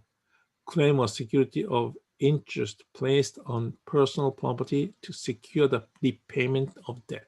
Therefore, a tax lien is a lien imposed by federal or state law to secure payment of back taxes. Okay, we know that the tax is the highest lien, okay, more than any other loan, any other liens, okay, higher than mortgages. If even free and clear house, if you don't pay tax, okay, somebody buy tax liens, then you have to buy it back. You have with the interest. If you don't buy it back, those people are going to foreclose your house. You're going to lose a house. Okay. But investors investing money to buy tax liens try to enjoy the 18% or 20% interest rate. That's a guaranteed interest. Okay. Therefore, some investors are focusing on buying tax liens and enjoying interest. Some investors are buying tax liens, okay, focusing on possibly buying properties with the cheapest price. Okay, I'm going to explain how I did it after this. Okay, so probate refers to a method by which your estate is administered or processed through the legal system. General administering of the deceased person's will or estate of a deceased person without the will. Court appoints executor named in the will or administrator if there's nobody in the will. And the same thing, executor or administrator, their responsibility the same. Executor or administrator has responsibility collecting asset, paying liabilities that remain on the estate, and then after liability paid, they distribute asset according to the will. Okay, usually sold as is. We are contacting with the administrator, executor. Okay. Then if they are inheriting house, of course, most cases they are very motivated to sell. If they keep the house, they have to pay property tax, right? They have to pay utility bills, all kinds of stuff. Therefore, they want to sell as soon as possible. Therefore, even that is in the very unfortunate situation. Somebody loved one passed away, but they are motivated to sell. Therefore, we have to be careful how to approach those people. I bought quite a number of property from probate deal. Okay. So subject to, okay, this is more creative way to purchase, term purchase. Subject to purchase is act of buying, taking ownership to a property while the financing will remain in the name of the seller. Okay, subject to existing mortgage. Subject to purchase means subject to existing mortgage. Exactly speaking, it's not just a mortgage. You are inheriting all kinds of liens. Therefore, subject to purchase means subject to existing all liens. Okay. Buyer will take over the mortgage payment and get the deed from the seller. Buyer does not need to qualify for the loan, assume a loan. I don't know if you remember, okay? Of course, I was not in America at the time, but 1980s. I think 1980, I don't remember, 1986, 7 or 9, VA loan, okay, or FHA loan, assumable. Even today, the loan was closed before 1986 or 1989. You can assume a loan, okay? But right now, there's no such a thing. You're not assuming the loan, you're taking over the mortgage payment and they get the deed, okay? All right, subject to is like this. I made some slides here, okay? Okay, seller, the owner, find the property, okay? This couple wanna buy this house, then ask the bank to give them a loan. Okay. Then using this money and bought the house, they get a deed, but they have to give the mortgage, okay, to the bank. Okay, this is the first lien. If something happens, okay, using this mortgage, they're going to foreclose this house. Okay, this is a normal situation, normal purchase using bank money, right? Then you're going to find, okay, somebody who cannot make a payment and then motivated to sell. Okay, and this is you. You're going to find this kind of motivated seller. Then what you're going to say, I can buy today. Okay, I can buy today. You can buy today? Yes, I can buy today. So you're going to buy today. You're going to buy tomorrow. Whatever they want, whenever they are ready, you can buy. Then you're going to take over the mortgage payment and get the deed. Okay? You're going to start paying to the bank. This is subject to. All right, seller financing or seller carryback. Okay? Seller financing is a real estate transaction in which a property owner agreed to sell a property to a buyer and carry the mortgage in place of the traditional bank. No money actually changes. Okay, we are not receiving money from the seller. No money changes between the buyer and the seller. Instead, the buyer usually make a down payment and then the seller receive the rest of the purchase price in installment over a time. There are two cases. Completely free and clear house. Okay, seller is 100% bank, right? Seller finances for entire amount. Well, there are some underlying mortgage exists. Means property value $200,000. There's a mortgage or the balance is $100,000, but still $100,000 equity in the house. In this case, partially we are using seller financing, right? But in this case, we're going to use wrap. Okay. So something like this. Okay. Once again, you find the owner, motivated seller, and free and clear house. Hi, Mr. Owner. I want to buy, you want to sell the house? Yes, I want to buy a house. Great. I can buy whenever you want. I can buy even today if you want, but can you be the bank? Okay. You're going to negotiate several points. Okay, price. Of course, this is not the main negotiation point. Okay, if you want to do seller financing, the price should be closer to fair market value. Okay, maybe hopefully 10% equity, but smaller down payment, smaller monthly payment, longer terms. Okay, those are for negotiation point. If both sides agree, okay, then you're gonna buy this house. You're gonna get the deed from the owner. You're gonna start paying to the owner. You're gonna give the promissory note and mortgage, right? Then seller financing. Some people say installment sale. Same thing. Okay? The land contract. I put another slides, but land contract is almost similar. Okay, almost same, but you don't get the deed until you completely pay the owner off. Okay? That's the difference. All right. Sometimes we're going to use subject to purchase seller carry back, okay, together. Okay, let's say like this. Okay, owner used bank money to buy this house, right? Owner get the deed, owner give the mortgage, then there's the first lien. Then let's say balance of the mortgage is $120,000, but fair market value of this house is, I put somewhere, $200,000. Okay, means there's a $80,000 equity in the house, right? $120,000 is the first lien, first mortgage. Then there's $80,000 equity in the house. Okay, there's two ways to do. Okay, okay, same points, same negotiation point: price, down payment, monthly payment, and length of terms. You're gonna negotiate those 4 points. Then, if both sides agree, you're gonna get the you're gonna buy this house, but you're gonna negotiate. Let's say, just put the $160,000 purchase price. Okay, seller is so motivated, they are giving up 20% equity in the house. Then you're gonna buy this house for $160,000. Then, but still $40,000 equity in the house, right? Therefore, in this case, you're gonna get the deed. And then you're gonna give promissory note. Okay, and then promissory note of $40,000 portion. And then also you're gonna give the mortgage as a second lien. Or then you're gonna start paying to the bank for $120,000 portion, or you're gonna pay $40,000 portion to the seller directly. Okay, this is a subject to purchase and seller carryback combination. Or you can use wrapper mortgage. You're gonna create $160,000 mortgage as a second lien. Then you're gonna pay the bank. You're gonna pay the owner. All right. As I said, land contract for deed, same thing. Okay.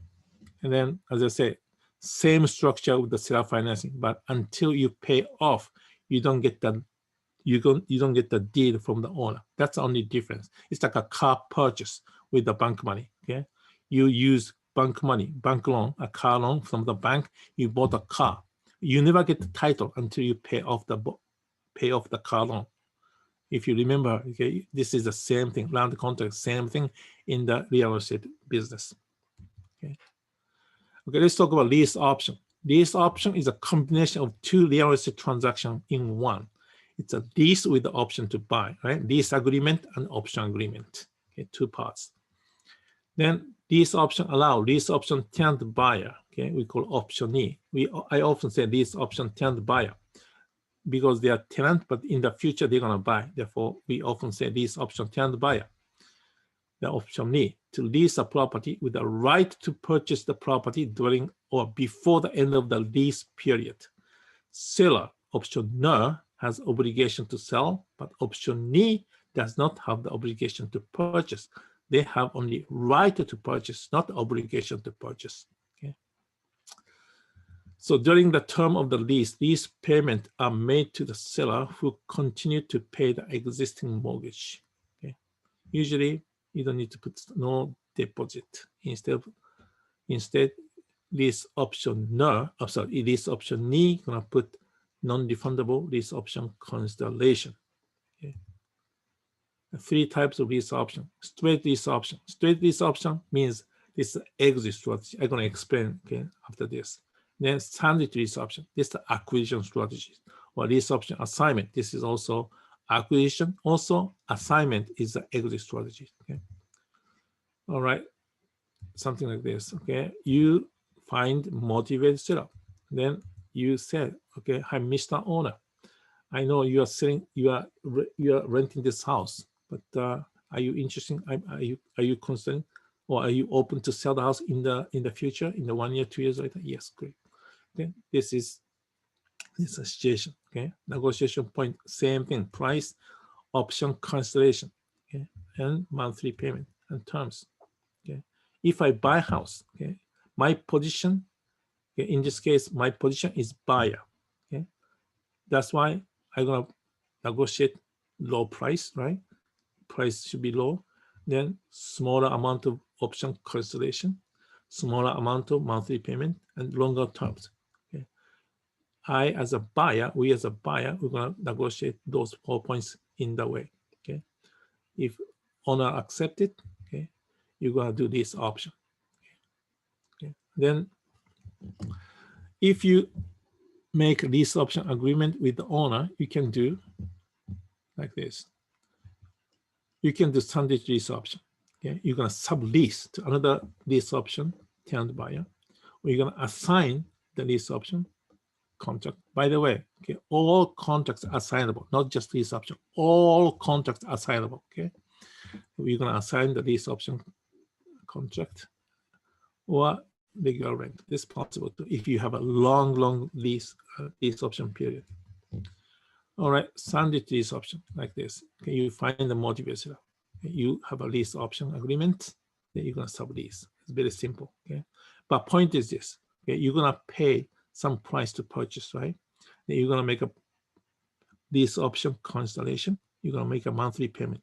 You're gonna have certain terms. Okay, for you as a buyer have this kind of terms with the seller. You're gonna make the same terms with the buyer. Okay. Therefore, all numbers have to be like this, okay? So let's say you're gonna buy this house for fair market value $200,000, but you negotiate the price, and then you can get you could get $180,000, zero down, zero option consideration, zero money down. Okay, and then $100 monthly payment. Okay, and then you negotiate rent credit. Okay, rent credit, $250 monthly payment, gonna be applied to your closing cost credit. Then 5-year terms. Then you're gonna make another lease option agreement with the end buyer, lease option tenant buyer. Then in this case, you're gonna sell $200,000. Okay, you are buying for 180, but you're selling 200. Yeah, then fair market for 200, but you're selling 210. Motivated lease option tenant buyer. They want to buy this house, but they can't get a loan. That's why they want to do lease option. That's why you can sell for a little bit higher than fair market value. Then you're gonna request $1,000, $10,000 lease option consideration. Okay, usually 10%, 20%. Okay, independent on the area. In suburbs, you can charge minimum 10% of the sales price. Sometimes 20% is okay. I have several buyers. Okay, I have several lease option tenant buyers who said, I have $80,000, $90,000 to put 20% or more. Okay, those people put 20% down. In some area, maybe 5%, 10%, depend on the area. Then you're gonna receive $1,300 every month. And then you're gonna give only $100 rent credit, 2-year terms. Okay, therefore this number should be like this. Okay, then assignment lease option. Okay, you're gonna make a lease option agreement, and you just assign. Okay, like a wholesale. Okay, this is a very this kind of technical thing involved. I don't have time to explain. Therefore, I'm sorry. Just forgive me. You just assign the contract. There's some technical things involved. All right. So option. Oh my goodness, we are running out of time. We have 25 minutes. Option. Option is an agreement to buy and sell properties on or before a specific date and established price. Option, yeah, right, but obligation. Option is a contract. Then you're gonna put non-refundable option consideration, then as little as possible. Okay, I'm gonna explain. Oh, I didn't bring that concrete. I use option many times. Okay, for example, okay, somebody asked me to. Somebody approached me, Steve, I want to sell the house, and then that's a big house. Okay, kind of $500,000. Okay, $400,000. That's the biggest house in the area. It's very hard to find a buyer, right? They're very difficult to, nice condition. You don't need to, you cannot do fix and flipping. Okay, so you cannot find like a buyer easy. You are not. I'm not so confident to sell this house. That's why I'm gonna make an option agreement. Then option agreement is clearly state. Okay, purpose of this option agreement is finding end buyer, and once I find end buyer, I'm gonna make an official purchase sales agreement. Then I'm gonna assign the contract to the end buyer. That's the option. Okay, let's talk about exit strategies. Okay, exit strategies are like this: wholesale, okay, assignment, and double closing, and fix and flip rehabbing, seller financing, wrapper mortgage, round the contract, lease option, buy and hold, single family home, short-term rentals, multi-family commercial, seller finance notes. Okay. Then 3 different type of exit strategies from the income perspective. First, okay, flipping. Okay, flipping. You're going to receive capital gain. Some people say massive income, right? The second, okay, rental business, leasing business, you're going to receive passive income. Okay, some people say income gain, right? Then passive income from lending, okay, lending money. Okay, you're going to see passive income. Those are 3 different type of exit strategies. Okay, everything's important. Everything's important, but some priorities eventually. Okay, so let's talk about wholesale. Wholesale is short-term real estate investment strategy where you find property to purchase significantly below market value, and you will sell either the contract or the property to another buyer. Okay, wholesaling is described as control and equitable interest in the property and quickly reselling that interest for profit. Buy low, sell low. Wholesaling is not illegal at all. Okay. So I'm sorry, this is a very simple explanation. Wholesale, I can talk about maybe 3-4 hours wholesale, just wholesale. But simply, you're gonna sell the paper, okay, sell the contract, or you're gonna sell the property without doing anything. There's 4 ways of doing wholesale. I just mentioned 2, okay? 2 others are a little bit technical things involved. So this is wholesale assignment. You find a motivated seller, you're gonna make a contract, okay? Then you find a buyer, then usually should be cash buyer, investor, rehabber, whatever. Then you're gonna make a assignment, okay? You made a contract, then you're gonna assign this contract. Then if you assign the contract, you are out of the picture. Okay, A to C close a deal, you get the assignment fee at the closing table. Okay, it's assignment. So double closing. Okay, you find a motivator, you made a contract. Okay, then you're gonna ask your attorney to check the title before you start marketing this property. Okay, then title check. Sometimes there's a huge back tax, there's a huge code violation, whatever. Then you have to check this property can be wholesaling or not. Okay, then if there's no problem, okay, you can find the end buyer, or you can make a contract. Then just in the case, sometimes you don't need to do. Sometimes, okay, if owner is not so kind of not stable, they might be change their mind. You can make a memorandum of contract. You're gonna record memorandum of contract to make sure your equitable interest is protected. Okay, and owner cannot go around you. Then you're gonna find the end buyer, investor, rehabber, cash buyer. You're gonna make a contract. Then look at this. The size of honest money is different, right? You're gonna put maybe 1,000 honest money to the owner. You're gonna ask $2,000 non-refundable honest money from the end buyer. Okay, at least same, should be more, usually more. You're gonna make a contract. But point is this: you don't close a deal before you make sure you're gonna close with a C buyer. Okay, all right. You're gonna put honest money in, then you're gonna purchase, then you're gonna sell immediately using same title company to the C buyer.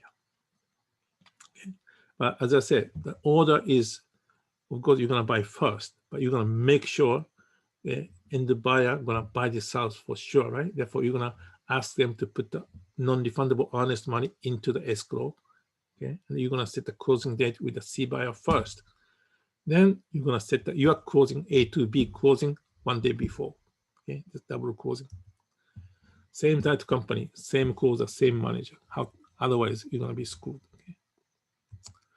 So fix and flipping, this short-term quick cash strategy, 1 month to 3 months. Okay, you don't need to change the structure of the house. You just do some cosmetic work. In my case, fix and flipping means, okay, 3, as I said, maybe within 1 month. Okay, repair period is 1 month.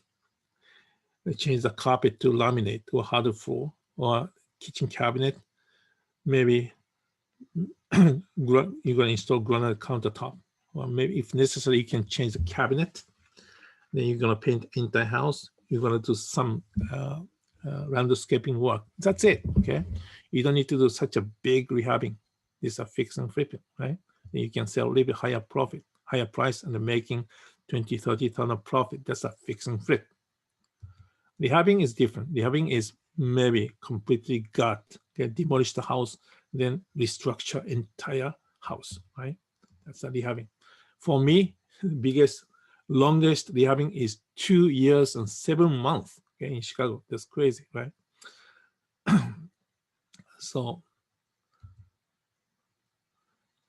and also, as I said, lease option. Okay, if you use lease option to purchase, that's possible, but sometimes you're going to use this option as exit strategy. I used this option as exit strategy more than acquisition strategies.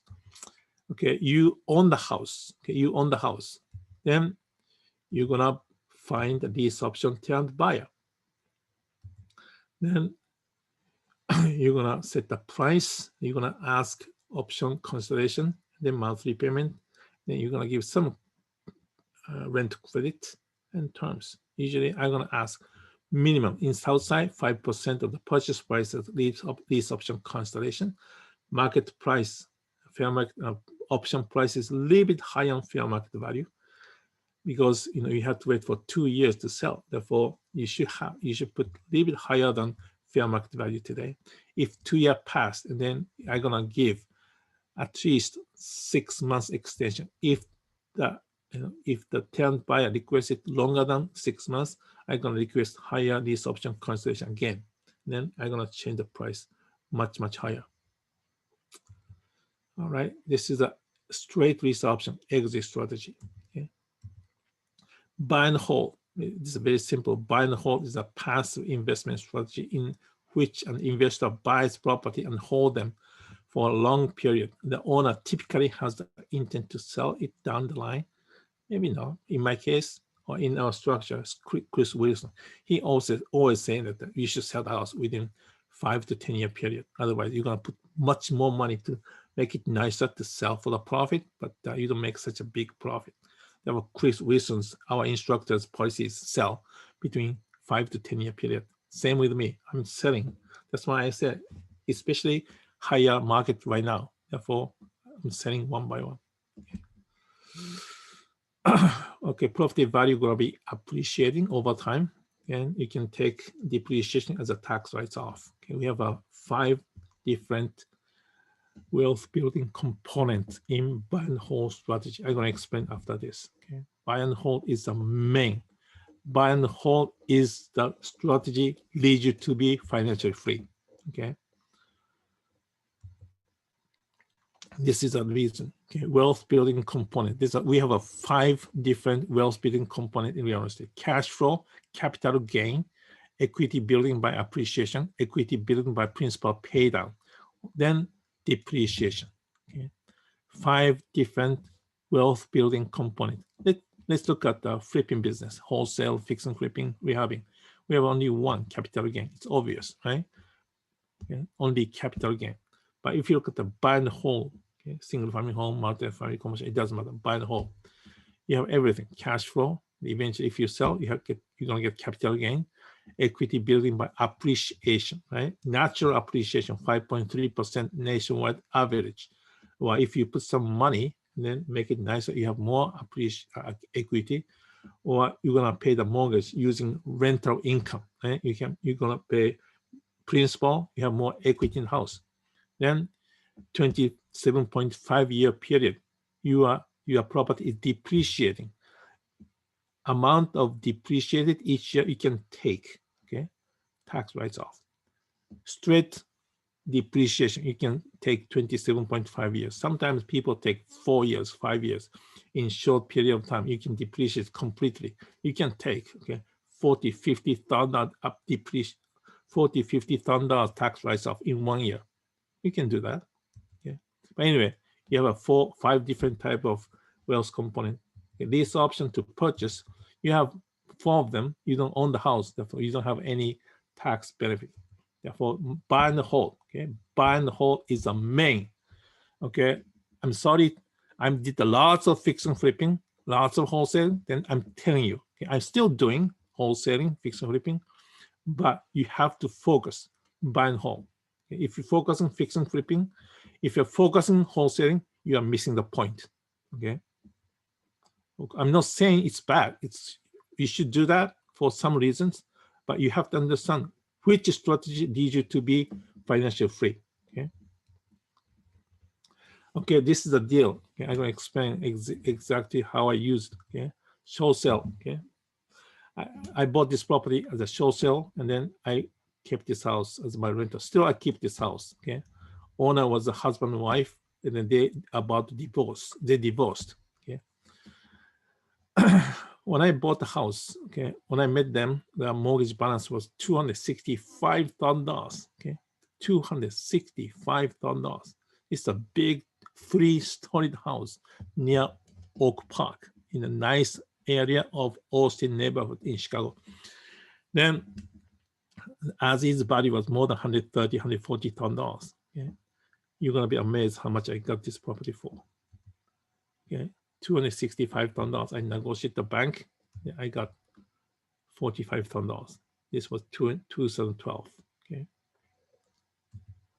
90,000 equity. Okay, then I spent. This was a very nice condition. The master bed is huge and gorgeous. Okay, this 45,000 is a huge distressed, okay, Bangkok property type price. But I got this price for this very nice big house. I spent only $15,000 repair. Okay, I'm receiving $1,800 a month for last 8 years. Okay, right now fair market value is more than $230,000. Okay, look at this. Okay, I covered the name, but I got $45,000 approval from the bank. Okay. All right, this is another show sale, and then I rehab the house. Okay, this is the Oak Park. Okay, the very famous place next to Chicago. This is a place that Frank Lloyd Wright has a lot of house. Okay, Hemingway was born in this area. But anyway, this is one property in Oak Park. I negotiated a bank, and then I got this more than $500,000. The mortgage was closer to $500,000. Then I negotiated. I bought for $230,000 in show sale. I spent $130,000 rehab. And then I sold for $529,000. But unfortunately, okay, Oak Park was a little bit difficult to going through the inspection process smoothly. It took 2 years. But my net profit was $100,000. Okay, look at this. I sold for $529,000. This is a picture of my rehab property. Okay. The big house, 5-bedroom, 4-bath. Okay. Big house. All right, this is the auction. I bought this property at the auction. Okay. The physical auction. I bought auction.com too, but many years ago, I was in the auction site in Chicago. There's a 5 major auction site in downtown, but we have lots of others. But I bought this house for $37,000 auction. I spent $50,000 rehab. Then currently fair market value $175,000. I'm receiving $1,650 every month for last 6 years. Then this is a Bangkok property. I bought this property from the bank. Okay? I spend money and I fix and I flip. Look at this. Original owner in default. Okay, they're selling for certain price to pay off the loan, but nobody buy it. Then bank have to buy it back. Then I bought for $75,000. Then I sold for $160,000. Okay, I spent $19,000 to fix. It took only 3 weeks. I sold for $160,000. Net profit $45,000. Okay, this is the before, after. Look at this before and after. Nice property. Okay. This is a very cosmetic work. Okay, I bought this property tax lien. When I do tax lien deals, I'm different from other investors.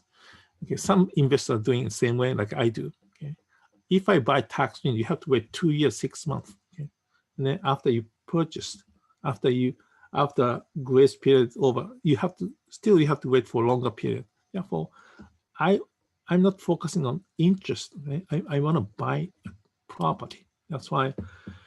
Okay, I find out lots of people who are losing house because of the tax lien was purchased and then that's going to be expired. Okay.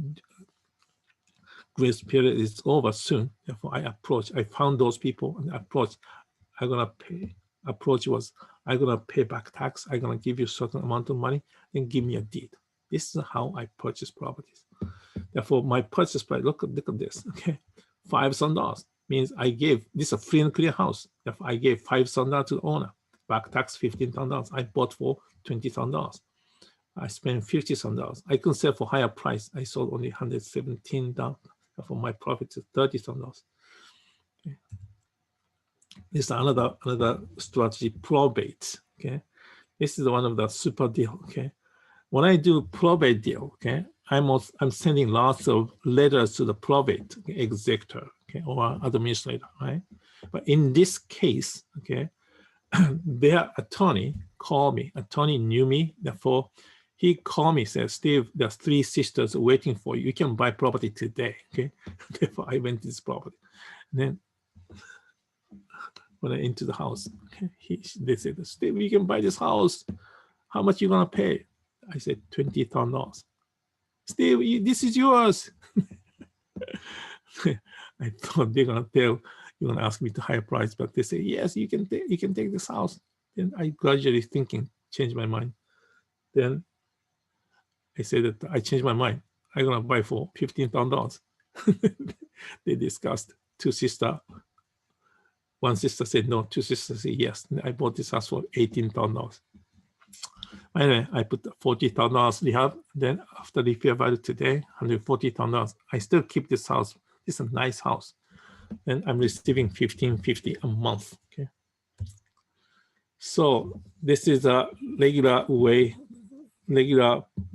purchase on the MLS. Sometimes I'm gonna buy property on the MLS if the listing agent is working with me. Okay, working with me. Okay, this is a property in the south side of Chicago. Then listed price is $90,000. Okay, then I talked to the listing agent. Listing agent convinced the seller to sell to me for $30,000. Therefore, I bought for $30,000. I spent $98,000, and then my sales price $213,000, and took a little bit over 1 year. My net profit was $60,000. In this case, I have no idea about rehabbing. This is my first rehabbing project. Therefore, I had a partner for this deal. Therefore, I split the profit. All right, before and after. All right, this is subject to lease option. This is Oak Lawn. Okay, Oak Lawn is a south side next to Chicago. The owner wants to sell the house immediately. At the time, I was in Japan. She called me in the daytime. In Japan, that was midnight. She said, Steve, I want to buy today. I'm in Japan. I came back on Wednesday. Let's close on Friday. I came back on Wednesday.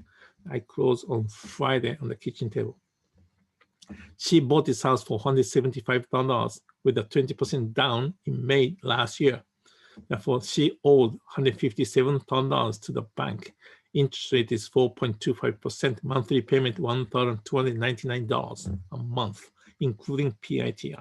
Okay, I bought exactly for what she owed, $157,000. Then I gave some money for her move to Florida. Then I bought this house. Then look at this. This is exactly what she owes. Okay, $157,000, 4.25% interest. Okay, monthly payment $1,299 a month, including PITI. Then I did a lease option. Okay, then lease option tenant buyer pay me 5-month lease option fee, consideration $9,250. My monthly payment I'm receiving is $1,850. Okay, I have $550 cash flow. My sales price to this lease option tenant buyer is $185,000. Therefore, if you calculate how much you're going to make in end of third year, if this lease option tenant buyer exercise option to purchase, my profit becomes $52,461. Okay, because I have 3 years. Okay, this principal pay down is significant. I have at least $8,000 principal pay down. My purchase price $157. That become $149. My sales price $185. I have a $550 cash for every month. Then in the beginning, she paid $9,250. I paid $8,000 something. Therefore, altogether, $52,461. This is my net profit. Okay. I'm always saying, I'm going to explain one more time after this. Okay. If you flip, of course, you can make some money, but if you keep this house for a certain period, at least 2 years, 3 years, you're gonna make big amount of money in the end, okay? Without using any money from your pocket, right? Even I gave $8,000 to the, even you spend $8,000 to close a deal, you get $9,000 back from this option tenant buyer. After that, this option tenant buyer taking care of everything. I don't need to do anything except such a big structural issues. Then I'm just receiving every month and enjoying $550 cash flow every month. Then if this person exercises option, I'm gonna make altogether $52,000. If you find 10 of those, okay, if you find 20 of those, how much you're gonna make money in 3 years? You're gonna make $500,000, all right? If you find 20 of these, you're gonna make 1 million in 3 years. Okay, that's why I'm saying even you flip, you can make money, but wealth or financial freedom is always with buy and hold strategies. Okay, this is a deal I closed Wednesday 2 weeks ago. Okay, I bought this property from the bank on property foreclosure deal. Then I put the lease option tenant buyer. It's a big deal. Okay, I don't explain details today, but I bought for $65,000, and the other cost $52,000. Okay, then I was receiving $1,750 every month, and then my lease option sales price $221,000. I kept this house for 5 years, okay, and then I received $1,750 15 months altogether. So net profit $85,000 in 5 years. All right, this is a possible. We are working on it. We are expecting to close this deal by the end of this month. Okay? This is a deal I want you to pay attention. Okay, the reason is this. Look at this. Okay, this owner bought this house in 2015. It's a brand new. It's a newly built building, 2-unit building. She paid $179,000. Then, for some reason, she stopped paying 1 year ago. Okay, but she started getting some money. Therefore, lender approached her and do loan modification, and then she already passed the 3 months payment period. She's now waiting for the loan modification documents. Then when she signed it, I'm gonna take over the mortgage payment. Okay, that document is about $200,000 loan amount, 4% annual percentage rate. Monthly payment is $1,400. Okay, this is I'm gonna take over $1,400 every month because I can rent out this house for $1,400 each unit, $2,800 every month. But more than that, she is giving up $70,000 or $80,000 equity. Okay, she's so motivated. Okay, that's what I'm talking about. Even people are in default, people are in pre-foreclosure. The property has equity in house because of this market. Okay, but focus is, of course, main focus is cash flow. As a bonus, you can get a huge equity in house. Okay, self-financing buy and hold. This is a 100% free and clear house. Okay, seller says, okay, this has been rented for a while. Tired landlord. Okay, I don't need to have cash. I have enough money to live. Therefore, if you make a highest offer, fair market value, I'm gonna accept it. And she asked $360,000. I said, yes, I'm gonna buy for $360,000. Then I offer $1,800 every month, the 10-year terms. Okay? And no down payment, no interest, everything going toward principal. All right, this is a huge deal. All right, self-financing, seller carryback combination. Okay, this fix and flipping. Owner had to move to New Jersey, okay, from Itasca. Then owner owes $200,000.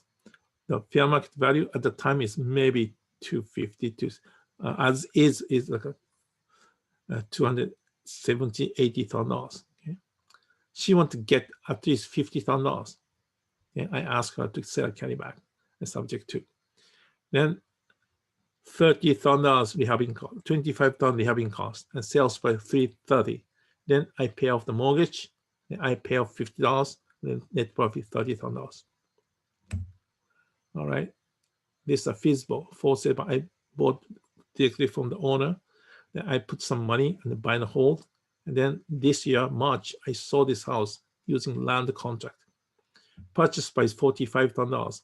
Repair cost $50,000. Monthly rent is $1,750. I have a best tenant in this property. She never missed a payment any time for last 5 years. But anyway, I was enjoying cash flow every month. But this investor approached me. He want to buy this house. He put $40,000 down payment, okay, cash. Therefore, I accepted. I gave 15 years self-financing, okay, $1,250 every month. He has a cash flow, $200 cash flow. I have a little cash flow. Therefore, that's a win-win. So, as I said, there's a way of financial freedom. There's a way how to become a millionaire. You can become asset-based millionaire in 2-3 years. Okay, asset-based millionaire. What is your financial freedom for you? Before we talk about the method, we have to find out. We have to find out what is your financial freedom means. Okay. For me, if you have enough net cash flow more than your expenses, and you don't need to worry about money to live, okay, you're financially free, right? Of course, you're gonna start with stopping wasting money. Okay, you don't need to have a big amount of money. For me, my life, if my family has a $5,000, we can live for comfortably. Okay, some people, I need a $20,000. No, you have to live a humble way. I'm sorry. Maybe each one of us has a different lifestyle, but I'm not spending money. Therefore, if you have $5,000, I can live comfortably. But anyway, point is, you need to have enough cash flow more than your expenses. Then, if you don't need to worry about money to live, you're financially free. Okay? Question for you: okay? Have you ever thought to achieve your financial independence seriously? Okay? You have to seriously thought about it. You have to commit yourself to be financially free. Otherwise, nothing happens. Okay? Therefore, I'm asking, how serious you are? Are you thought about it? The scale 1 to 10, 10 being highest. This is a question to yourself. Okay? You got to be seriously commit yourself to be financially free. Okay? We are trying to get the gold medal in the financial Olympic Games. Okay? Therefore, you have to be very serious. You have to train yourself every day and try to get the gold medal in the financial Olympic Games. Okay? All right.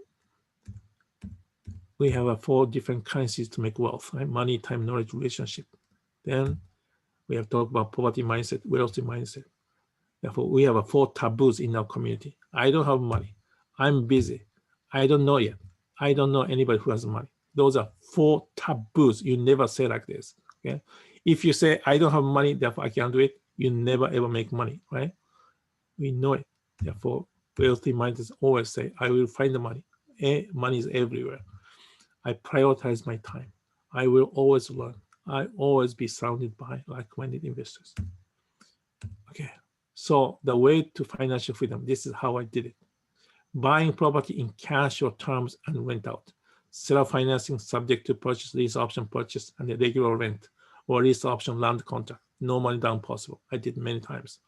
Using other people's money to buy properties cheaply in good area, and we have rent refinance, bar strategies, buy, rehab, rent, refinance, repeat. Okay, no money down possible. I did many times. At the same time, you're gonna do wholesaling, fix and flipping, make some capital gain, a big massive cash, then you're gonna pay off your mortgage against your property. Then you can have more cash flow. Okay? Think about this. How can you make 1 million in 2-3 years? I already mentioned a little bit. Okay, this is just example.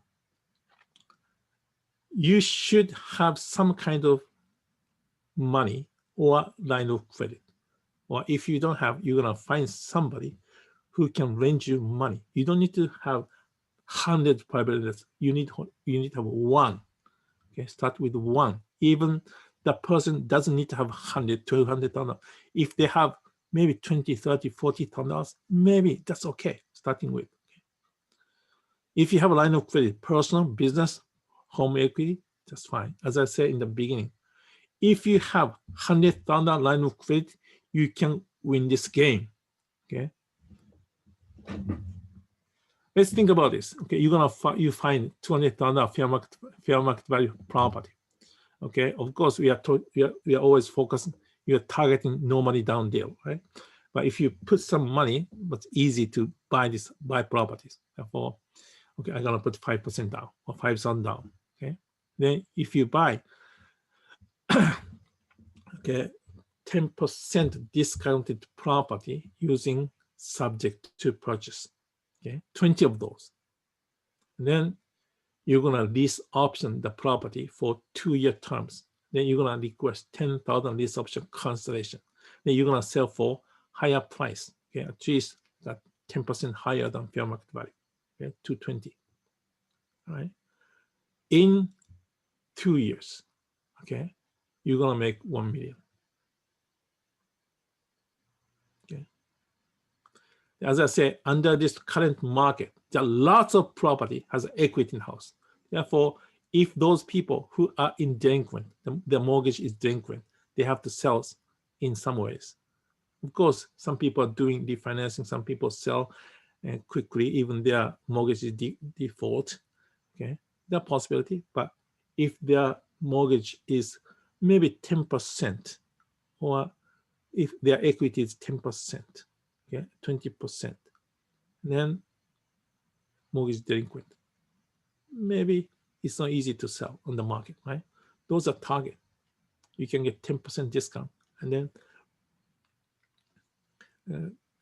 to make a mortgage current and take over the mortgage payment and buy this house and this option.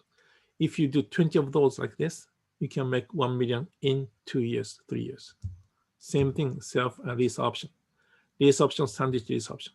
Buy 20 houses, trades value of $200,000 with a lease option for 10% discount, $180,000 in 7-year term, longer term. Okay. Then you're gonna find this option tenant buyer, and then you're gonna do sandwich lease option. Same way, you can make 1 million in 4 years. Okay, this is I'm sorry, it's so small, I know it. Okay. I want to emphasize, okay, longer term, okay, buy and hold, lease option. That leads you to be financially free, not wholesaling, fixing, flipping. Again, please don't misunderstand. I do wholesale, I do lease, fixing, flipping, but your main focus should be, okay, holding rental properties, especially this option. All right, look at this. And this is one of the deals we are about to close. I hope we can close. I'm still negotiating. Okay, our purchase price $120,000. This guy's mortgage is 110. We are buying for 120. Therefore, I'm giving $10,000 equity portion. But anyway, $150,000 is a minimum fair market value. Therefore, I'm getting at least $30,000 equity for free. Right? But anyway, long story short, okay, we have a appreciation, we have a depreciation, then we're gonna take tax writes off. If you keep this house, then rent it out for $1,600 every month. Okay, in 5 years, how much you're gonna make? This is the number. Okay, I don't explain details, but conclusion is, okay, you're gonna make big amount of money. Okay? If you keep for 10 years, okay, you're gonna make a big amount of money. This is the way you're gonna accumulate your wealth. So once again, under these circumstances, this is what I think best strategies right now. Okay? You're gonna use subject to purchase lease option. Then if the people miss the payment 1, 2, 3, 4, 5 months, okay, you can reinstate. You can get the deed. You can reinstate before. Of course, you can get the deed first. Then you can reinstate the mortgage. You can take over the mortgage payment. They do this option. Then you're gonna buy this option and the standard this option. If there's 2 mortgages, then there's a second mortgage is big. You're gonna focus second mortgage to show sell, then make a huge equity in the house, then take over the first mortgage, the lease option. Or if you find the distressed property. Right now, under this market, you never ever do any big rehabbing project. Okay, whatever property, distressed property you find, you're gonna do wholesale. Okay, you never do any big rehabbing. Okay, you're gonna focus little bit nicer property, get a 10, 20, 10, 15, 20% equity in house, and then focusing on self-financing subject to lease option, and then do lease option. Or sometimes you're gonna fix it up, sell for the profit. That's fine too. Take massive action. Take massive action. Okay. You have to find the lease. That's the number one goal. Take massive action, generating leads. Find the property, meet the owner, negotiate the owner, then make a contract, close a deal. Okay. So always you have to get education, and then you have to work with people who has done before as a community. Therefore, we are building a community, right?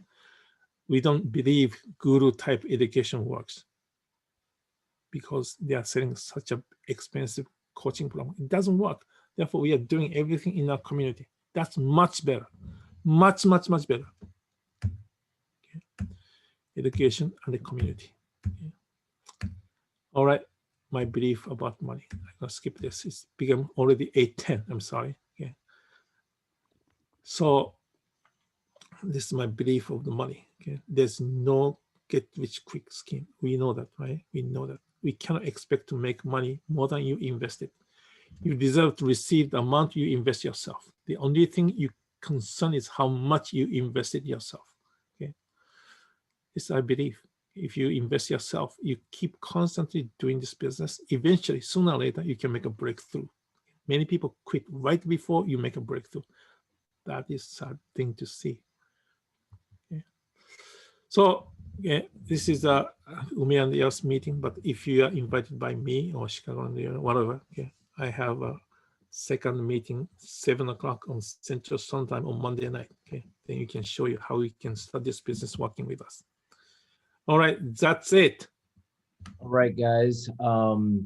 Thank you so much for being on, Steve. I'm sure everyone learned a lot. If you guys are interested in learning more about how you can start gaining the same knowledge that Steve did back when he started and follow the same roadmap, what you're going to do right now is you're going to get in touch with whoever invited you to our workshop today. And if you don't know who that is, you can always type in the chat box and we're going to make sure that you're taken care of. Steve, thank you again. Give him a big round from home. We don't have enough. Yeah, everyone's clapping it up for you, Steve. You did a great job. And we're just really excited to have you on.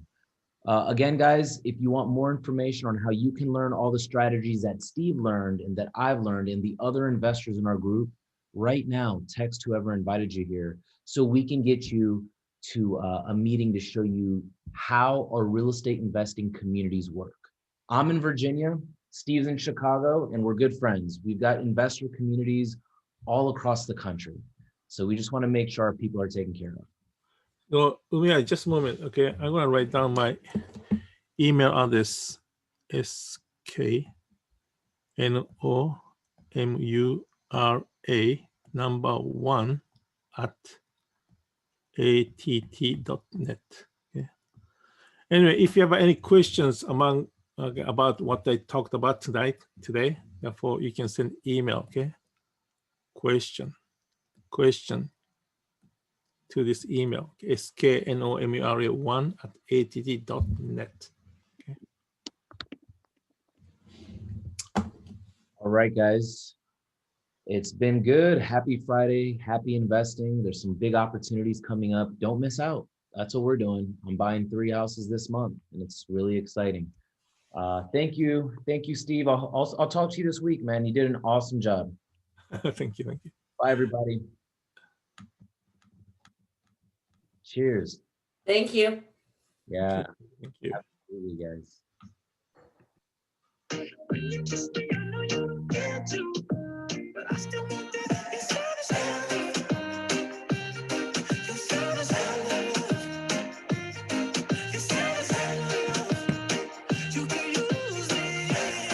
Good stuff, Steve. That was awesome, dude. We appreciate it. That was awesome. Thank you, Steve. Thank you so much. Welcome. Please invite me to more. I'll come. Thanks.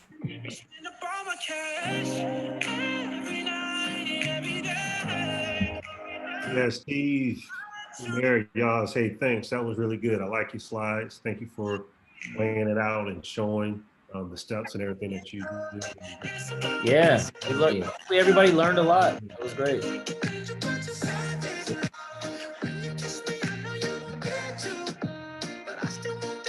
All right, guys, I'm gonna end the meeting. Cheers. Have a good night.